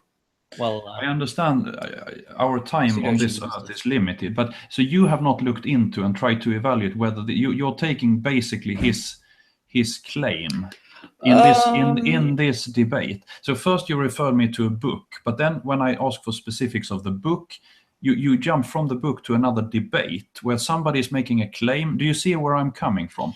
But you can look at this another way. I've given you a whole bunch of sources. I've given you a whole bunch of yes, but you have not really articulated. I've given you some specific challenges to the Darwinian mechanism. So and you haven't really given a defense of it either. You just assumed that it can do anything. I mean, we do have examples which I can cite, where we have really good reason to believe that there was a selective process involved. Well, I believe that. Sorry? Well, I believe that. Yeah. I believe selection plays a role. Yeah. It's just, what is that role? Then want to, if you want to specifically limit it, I'm just asking for you to sort of nail down the specific nodes in your argument with some kind of thing that we can actually evaluate. Yeah, well, I mean, if I can try to really familiarize myself with one particular example, but I mean, the only point that I really wanted to make was that it is kind of an open controversy right now in mainstream science about the limitations of the Darwinian mechanism. Can it be extrapolated indefinitely? I'm only pointing out really that the debate exists. It's a legitimate debate. I know, but you seem to take that as a reason to simply reject it. If there is a debate, that should perhaps put you truly on the fence. Because if you cannot demonstrate that you seem to say that there are cases that should make us doubt the Darwinian mechanism, specific cases that you take as a reason to reject the Darwinian mechanism, and in that sense you fall into an ID camp as the alternative. Well, no, but the only reason we can accept Darwinian evolution as an explanation for various things like a coding system or whatever is if we extrapolate indefinitely for those systems. But what I'm saying is that there is a debate that some people say you cannot do that. Yeah, but the thing is, we're both extrapolating. You are extrapolating from one system to another, and I'm trying to extrapolate within a system. And this is my main case. I think it's more legitimate. Yes, there are differences, but my case is more legitimate. I'm just extrapolating within the system, and I'm not making really huge leaps. I don't think it's a better argument to posit the system not known to produce the effect, not known to produce the pattern. I don't think that's a stronger argument. Again, well, your explanatory cause is not known to produce the effect in the sense that it's within the system that this is where we're differing. But it doesn't. There are differences, yes, but it's the similarities. The same patterns exist in natural systems as in man-made systems, Yes, but particularly again, code. That could be, again, that could be explained because they are both striving towards the same optimal design. Well, I would say you only have an explanation if your causal domain is adequate to produce the effect, and I don't think the natural domain is adequate to produce code or the coding system. And I think intelligent cause as a domain is adequate to produce the effect. And I think it is in not a one better case. argument to posit the domain that doesn't produce the effect. But how would you characterize, if you would put it's maybe not, but just how far in terms of percentage towards 100% sufficient mechanism do you think we've come within the evolutionary Darwinian paradigm?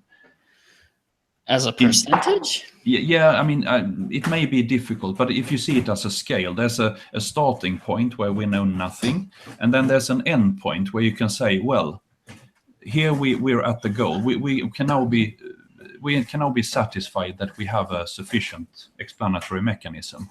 Well, do you see what I mean? How far do you think we have gone? Well, I mean, I think we've what a lot of researchers do is they say, oh, this piece of it, like the building block of the system, could have come about this way.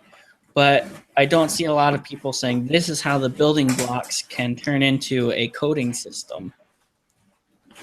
I mean, I think we're fairly close. If you could just get one self-replicating ribozyme, you would be fairly close to, at least in principle, demonstrating how this starts from scratch. Wouldn't you not? You might. I have to look into those examples. What I want to see is a code, transmission of the code, and translation of the code. That's a complete coding system there. You've got the code, you've got it being translated, transmitted and translated. That's what I would like to see explained. Yeah, but I mean, again, and now I'm asking you, because when it comes to biological system, you have zero, but you're asking a lot from the explanation that we are providing. Well, yeah, but intelligent cause can do that. But not in the system. You have no observation that any intelligent agent has ever been involved. But you're still asking us to provide. Although we do have the individual steps involved, we can sort of look at these things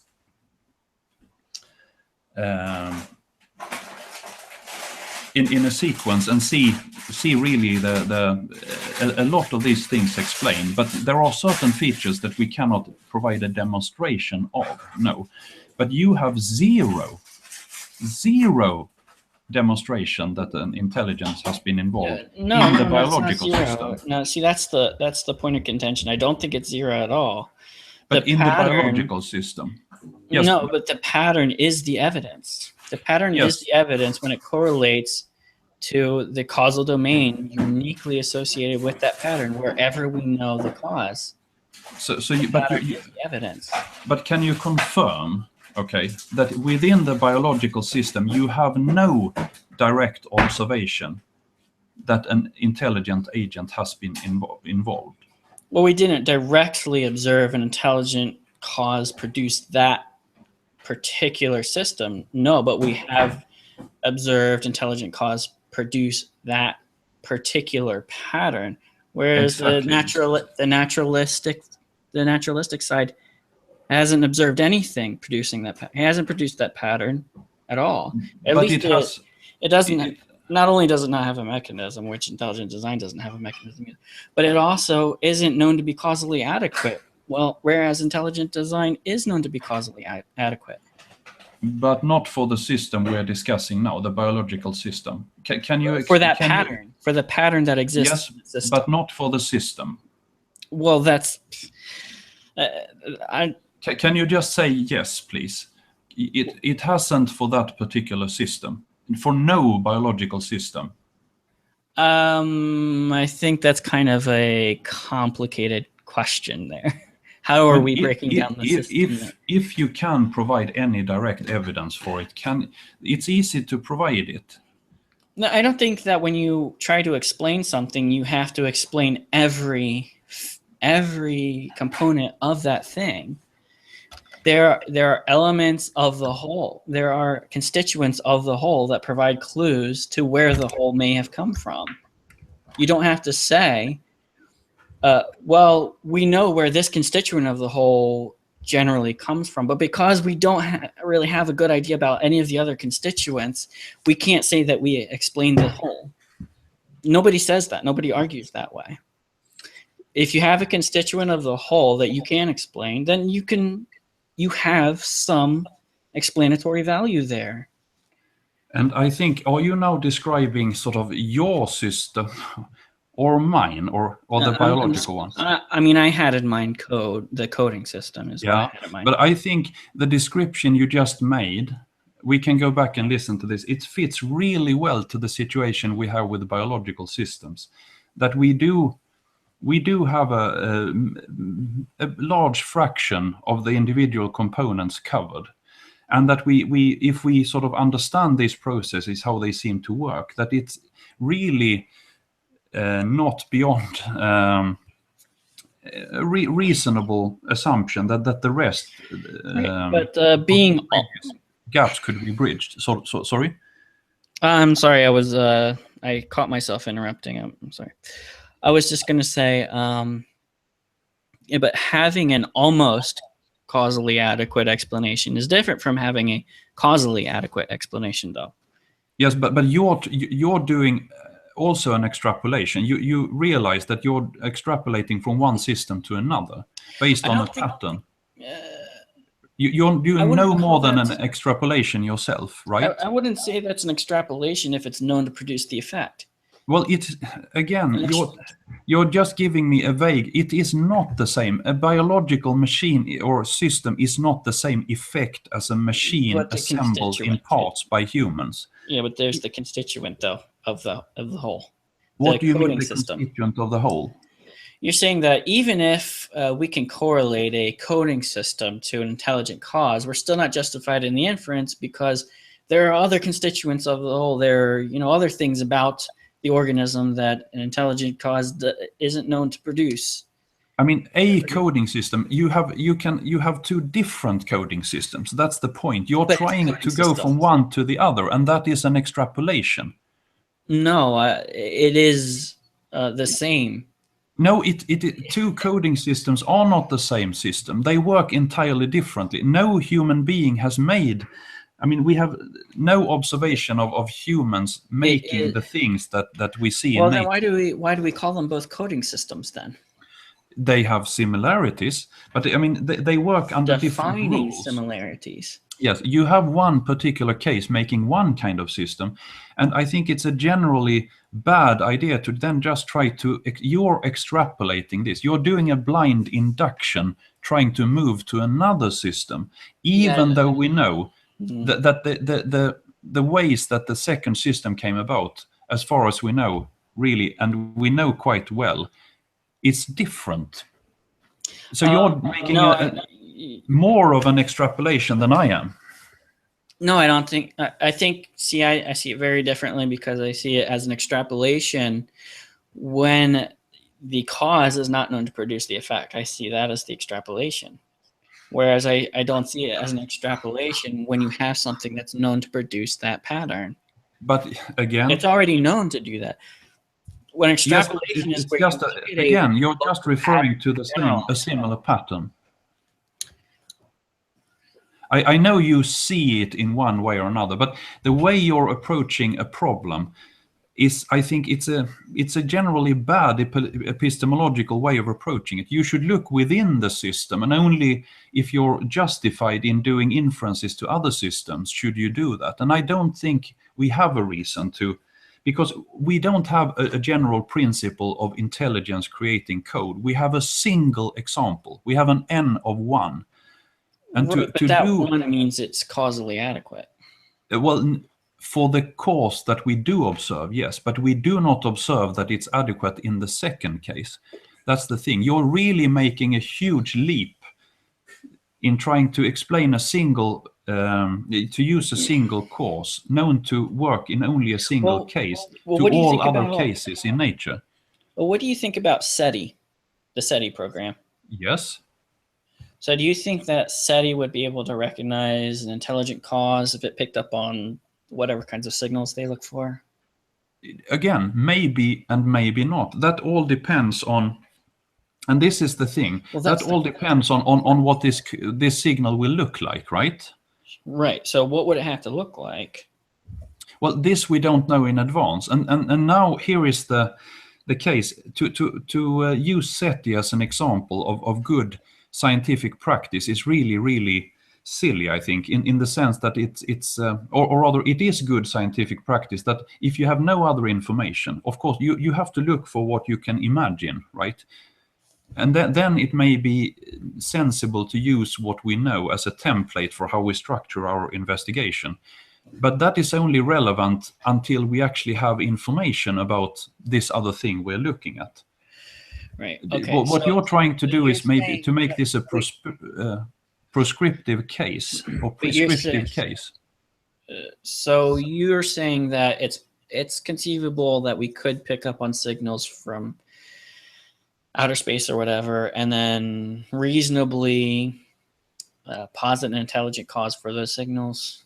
Of course. It's possible that we could do Of that. course. Okay. So do you have any idea of what the signal would have to look like at all, or? No, that is of course very difficult to say, right? But Right, and we okay. can only use, as I say, I'm not saying that it's not legitimate to try. You have to start somewhere with a template and compare reality to that. Okay. But we have sufficient evidence now that biological systems have a mechanism of their own that is different from the human-caused intelligence, that we should not make that inference lightly to go from one system to the other.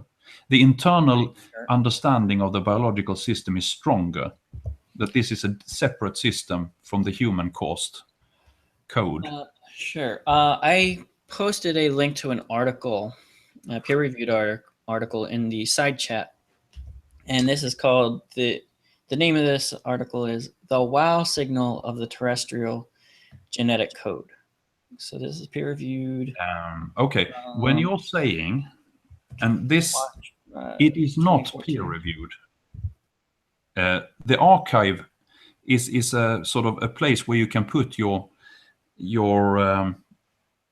manuscript out without, and you're subjecting it to sort of to the peer review of the scientific community as a whole. Do you understand this concept, the archive deposit?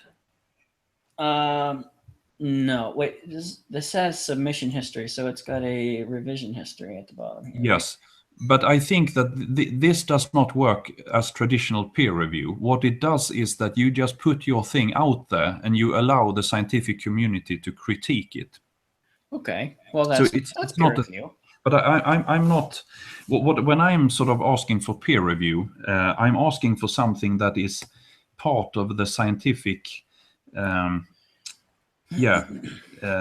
community in the sense that it will be critiqued by other scientists. So in that sense, we have peer review. But it is another interesting way of doing it.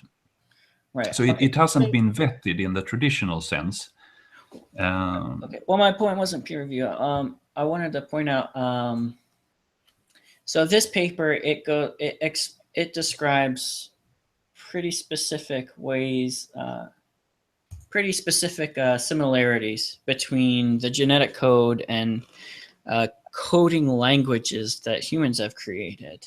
Yes. And it names a number of different, very specific kinds of patterns. An ensemble of, just here in the abstract here. The full paper is available. It's not behind a paywall or anything, so you can read the whole thing. But just from the abstract here, an ensemble of arithmetical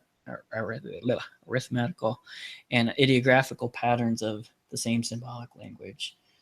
Systematic. I won't read any more of that, but Yes, that kind of a signal seems way stronger to me than a signal we might pick up by SETI from outer space. But here I think you have a fundamental. Yes, but you have a fundamental problem here. Again, you're looking at the end product. And I do not doubt that the signal is a strong. It says it says recognizable hallmarks of artificiality. Definitely, I mean, but that is also what the Darwinian process does. Do you see what I mean? The pattern of robots moving in a sort of clearly directed manner to push objects in a certain direction, that is definitely hallmarks of artificiality. But as I said, these patterns can be produced by simple Darwinian processes.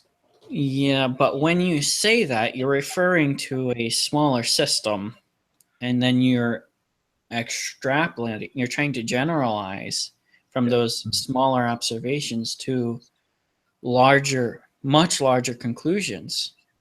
No, again, I don't think that in principle there is a difference. This is why these principle demonstrations that the system works like that. You're talking about the signal of artificiality, and the size of the system doesn't matter in this case. You are putting this up as a relevant objection, but why would that be relevant?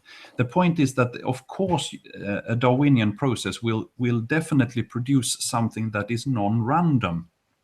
Nobody doubts that. So that's why your search for pattern is irrelevant. In this case, it's not merely non-random. I think nature is inherently biased.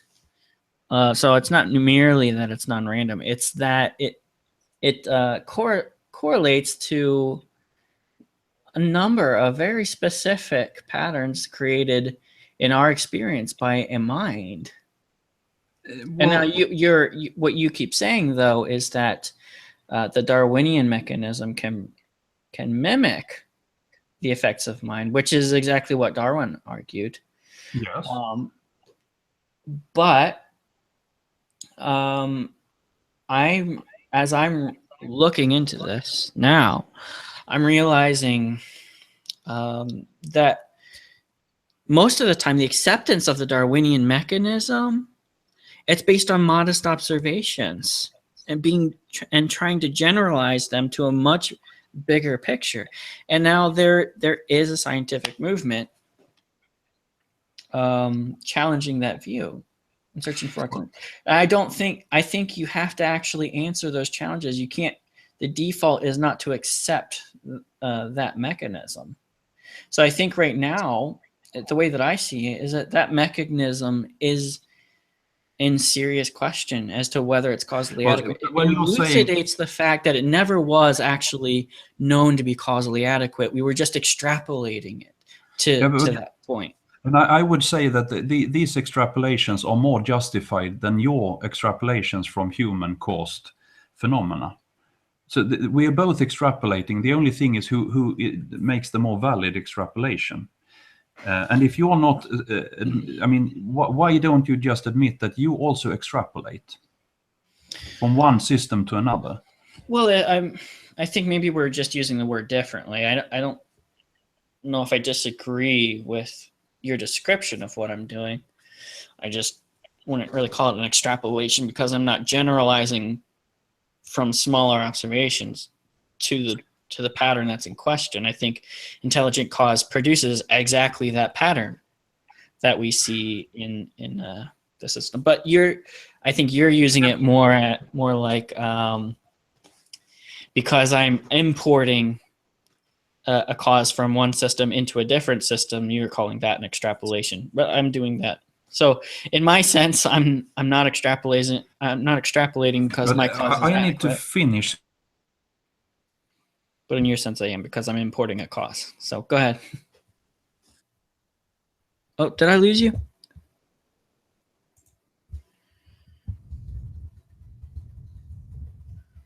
Oh, I think I just lost audio. And the Discovery Institute and those guys. Whoops. Oh, sorry, I lost audio for a second. Yeah, me too. It's going on and off. I think it may be. Is it you or me or both? Because I often have a very wobbly system. Oh, it was probably me. You go ahead. So can you just quickly, when you refer to challenges to the Darwinian model, do you mean mostly the group represented by the intelligent design guys? No. Or do you have any other constellation of researchers in mind? Well, I referred earlier to the Royal Society. They're about to throw a conference on this very question. If they haven't already, I don't even know when it was scheduled for. But what is the specific? What is the thing that are they challenging the Darwinian mechanism? Yeah, specifically the Darwinian mechanism. There are some others. I'm trying to remember off the top of my head. Altenberg something. There are a number of groups. I actually made a post on this back in February. If you look on my profile, I think I have it pinned up at the top. There are a number of groups that have had. I see something. wait. We take one thing at a time. I come to at the Royal Society with a scientific meeting starting at the November 7 to November 9, where they are developments in evolution of biology and adjacent fields have produced calls for revision of the standard theory of evolution. Yep. Although the issues involved remain hotly contested. This meeting will present these developments and arguments in a form that will encourage cross-disciplinary discussion and in particular involve the humanities and social sciences in order to provide further analytical perspectives and explore the social and philosophical implications. Does the existence in any way suggest that the fundamentals of or the sort of the naturalistic fundamentals of biological evolution are in question? No, not naturalistic fundamentals. I'm talking about Darwinism. I'll dig up some more information about that for you. That was a pretty general description there. But okay, the extended evolutionary, I see mostly standard people from the evolutionary community. Actually, when I look at the list of speakers, maybe I mean there are many people that are not familiar to me, but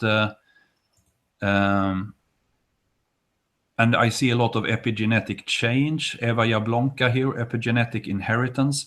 But there is, we would have to take a look at some of the names involved and what they claim.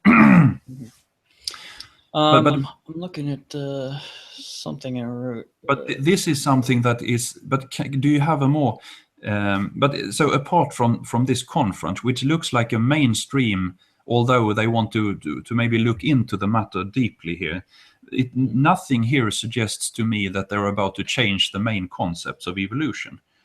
But when you talk about challenges, do you limit sort of yourself to the intelligent design guys and the Discovery Institute and No, I wasn't really even talking about those particular challenges at all. I was talking more about the resurgence of structuralism. But what is structuralism? Well, structuralism is that a lot of the evolution is in part driven more by law-like principles than a Darwinian algorithm. Like there's some kind of what law-like? I mean, who promotes this idea? Yeah, I'm trying to pull up the names right now. My browser's giving me some attitude right now. But I mean, structuralism is not the only point of view. But Richard Sternberg is a structuralist, although he is also an ideer. But he's very, very qualified in the field. Well, I mean, qualified doesn't matter now. We are into the realm where you have to provide certain evidence, or sort of you don't have a So case. Irwin, he wrote a paper called Macroevolution is More Than Repeated Rounds of Microevolution. Okay, and So Irwin's got a paper there. is that a paper or what is it? So that is a peer-reviewed paper. Okay, and again, what was his name again? Irwin? Yeah, Irwin. I forget what his first name is. I've got another And one. what was the name of the paper I can again? give you a number of references to. The title was Macroevolution, that has a dash in it, is more than repeated rounds of microevolution. I can give you another one. Is More than repeated rounds of microevolution. So then I've got another paper if you're interested in the quarterly review of biology. This one is not behind a paywall. This one's called the evolutionary origin and diversification of feathers, and this is by actually wait who. Actually, I didn't write down the authors. Oh yeah, I did. Richard Prum and Alan Brush. And they refer to Wagner's work in the early 2000s. But they say Wagner and colleagues proposed that research on the origin of evolutionary novelties should be distinct from research on standard microevolutionary change and should be restructured to ask fundamentally different questions that focus directly on the mechanisms of the origin of qualitative innovations. Okay, so that's. I mean, this is rather vague. What should be done and so on, but anything you put out here.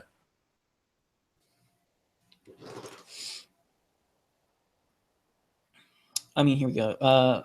From the same paper, by emphasizing the reconstruction of a series of functionally and microevolutionarily plausible intermediate transitional states, Neo-Darwinian. So anything you say now, we can go back to later. Right, but it's specifically being critical of the Neo-Darwinian approaches to the origin of feathers, or novel features. In other words, sorry. It's talking about novelties, feathers as a novelty, as an evolutionary novelty. Yeah. So it's a peer-reviewed paper talking about the weakness, the explanatory, if that's a word, weakness of the Darwinian mechanism. Yeah. Okay, so I'm just pointing out that this is a view that's appearing in mainstream science. Mm. Right. Okay. So. Which really demonstrates that mainstream science isn't afraid of controversy. Sure. That if you have a case, you can, and many people are allowed to actually publish their views for sort of to be critiqued later. But we can see what other researchers have how they have replied. But my last question is then, you seem to question the very you're on the fence with regards to common descent, you say. If I may start with something, I would like to finish on that. Oh yeah, I guess I'm on the fence on that. I'm still weighing it out. Okay, so what would be your main arguments for or against? Well, I think there are some pretty interesting genetic arguments. And then also there's some interesting, well, I don't know if there are a lot of interesting transitionals or evolutionary transitions, but tetrapods. Can you be more specific again? The tetrapod transition, the fish to tetrapod transition, I think is could be pretty good evidence for common descent. Or against? 4. I'm describing 4. Mm-hmm. I'm sorry. I'm describing 4. Yes, I guess you're totally sort of with us when it comes to the general, as I say, long ages accompanied by biological change, in the sense that there are different organisms at different times of Earth's history. That is not in question, I guess, in your mind. Right. I mostly accept that. I don't really doubt that. No. I have reasons that I accept. I've come to accept that. Okay, so you did not always accept it. Well, yeah, when I was a teenager, and I didn't really read much about this stuff. So. Okay, maybe you weren't even interested.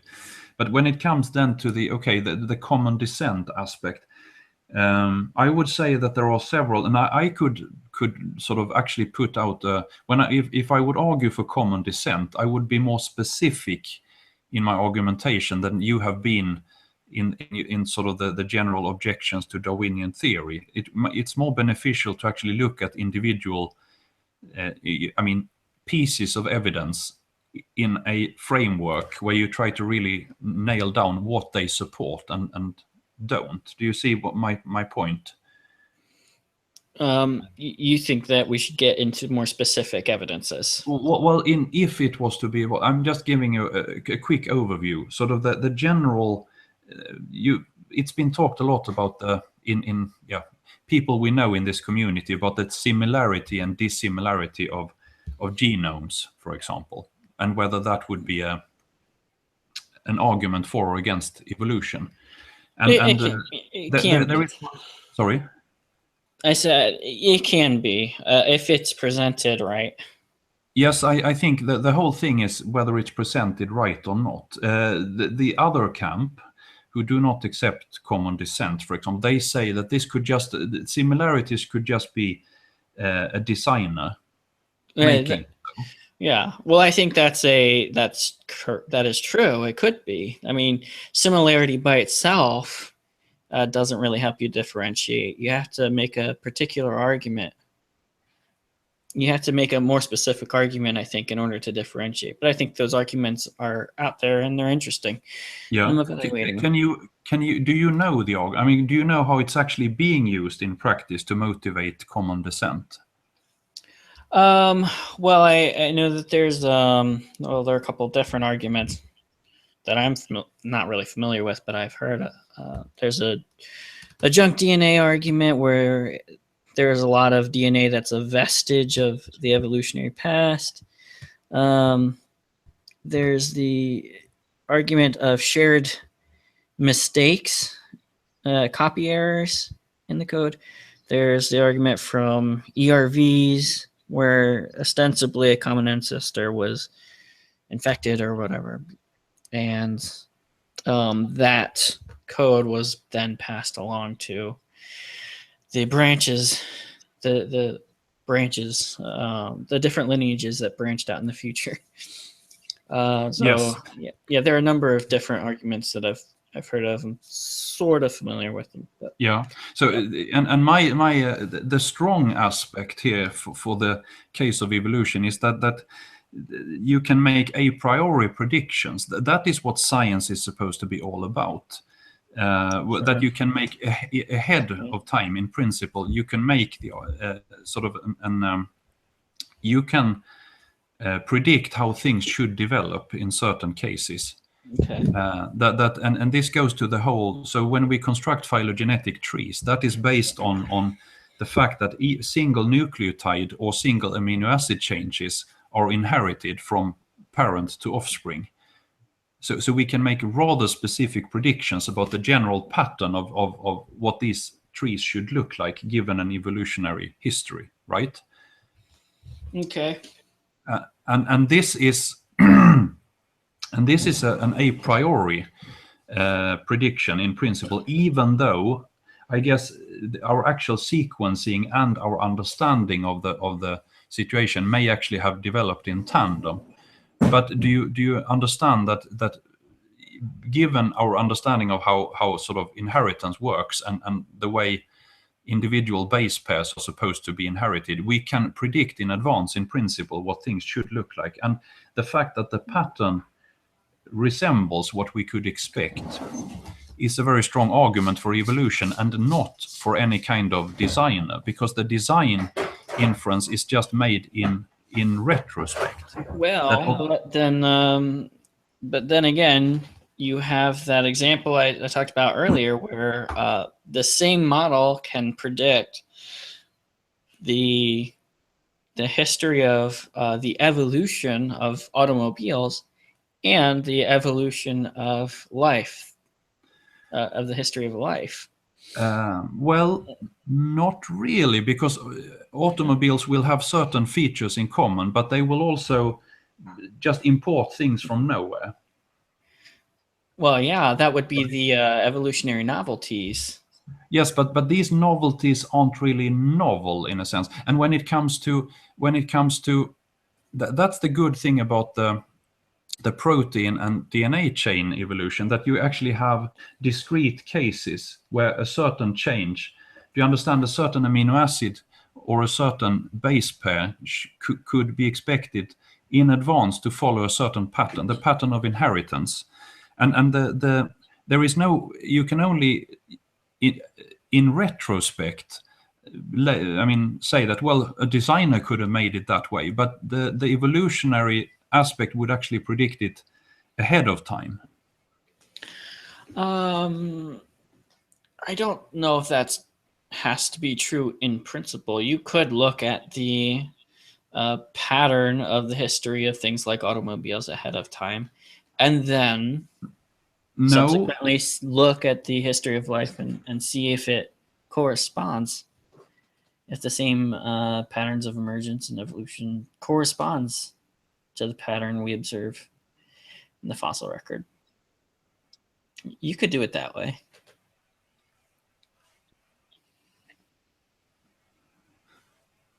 Oh, you're breaking up. Am I too? Oh, I'm sorry.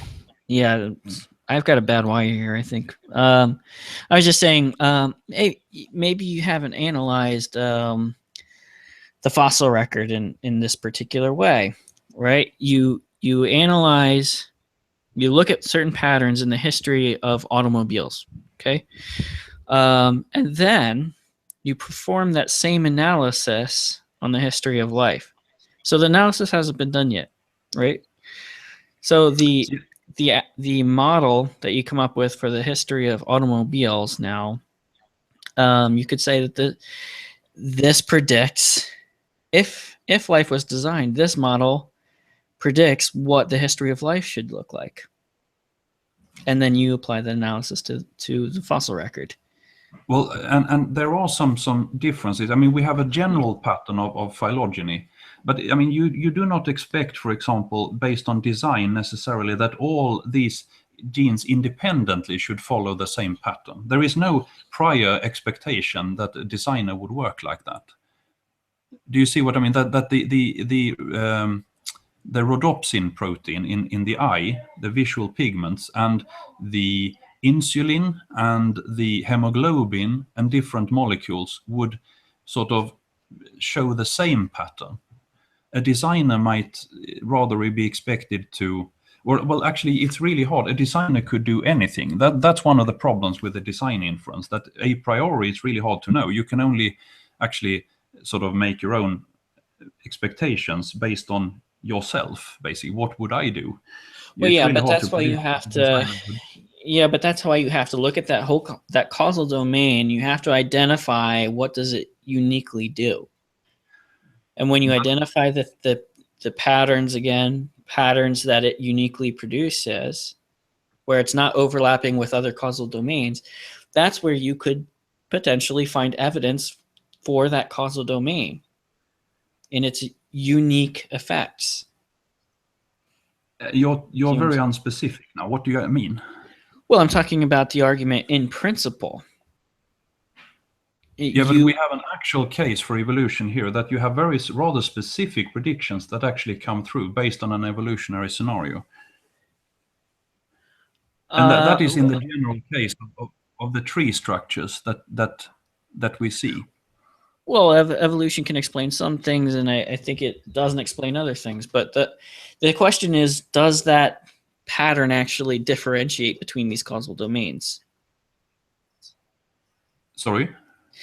The question is, have you identified a pattern that differentiates between these causal domains? And when you say a causal domain? Yeah. Well, So a lot of people will argue for chance as a causal domain, chance, necessity, or intelligent cause. But I mean, So again, you have or was nothing in that this sort of a priori predicting the specific evolutionary trees that we see when we make phylogenies out of these patterns. Because these organisms, look, these organisms are not expected to be related to each other in any way. You understand that a bird and a mammal, under an assumption of that these are not common descended from a common ancestor, they cannot in advance be expected to have any specific features in common. Do you understand that? okay. Right? I mean, they are independent creations according to a creation model in some sense. If you say an old Earth evolution, an old Earth creationism. We talked about a number of different design hypotheses. There's the young Earth creationist view. There's the one that's limited to abiogenesis, but then there's the episodic one where, hey, maybe these life forms they serve as templates, and there was some kind of infusion of information or something like that. Yes, but where is the template for the mammal and the bird, for example? How do you distinguish a priori how they should be related? The evolutionary model sort of really predicts a certain kind of pattern which is replicated in detail in this phylogenetic tree. There is no a priori reason why a designer should have made it in that particular way, why birds and mammals should be related to each other more than, for example, mammals and certain amphibians or insects. Well, but that's where it's a question of, do we have a model of intelligent cause designing like that over time? And the automobile example, again, you could say that provides a model of episodic design and what it should look like. Yes, but you have the thing is that in the example of cars, you do have the designer there borrows things from one clade to another. Mm-hmm. I mean, you have your traits jumping across clades. Yeah. Right. That's where that's some a of these really novel poor analogy. No, I don't think it is, because you have evolutionary novelties, which are polyphyletic. They appear in separate lineages. Can you name a good example of that?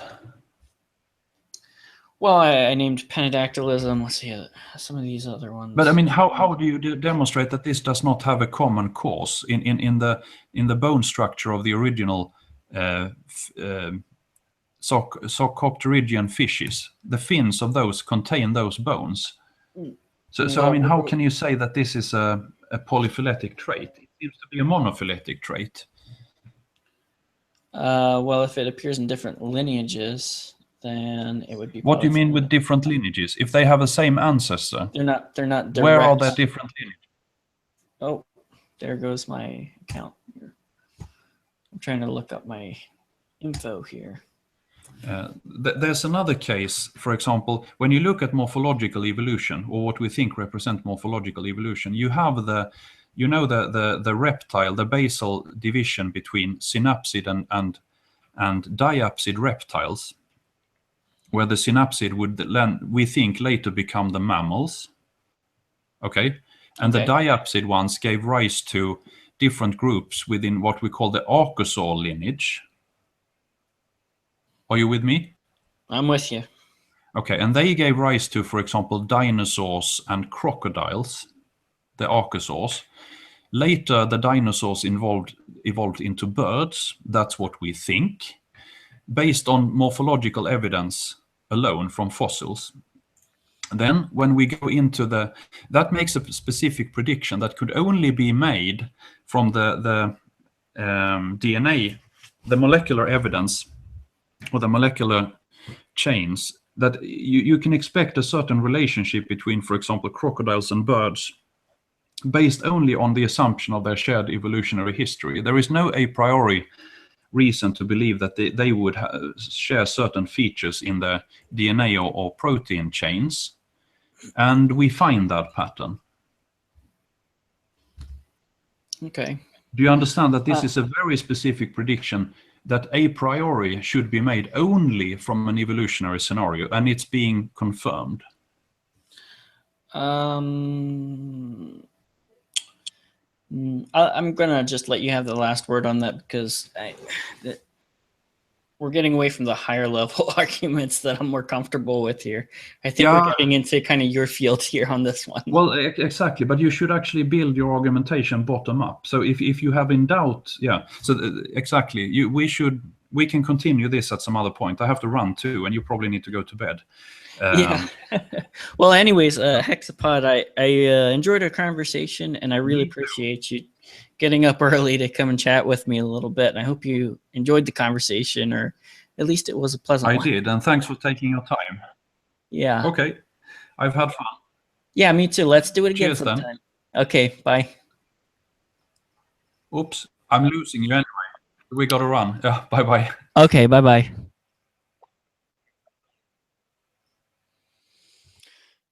All right, everybody, I guess we're going to wrap it up there. Yeah, got some things to look into. Hexapod is a very smart guy. I do feel like the intelligent design, I feel strongly about the intelligent design argument at the high level that I was trying to present it. But we went back and forth a couple of times. So just make up your own minds there. And we'll see you next time.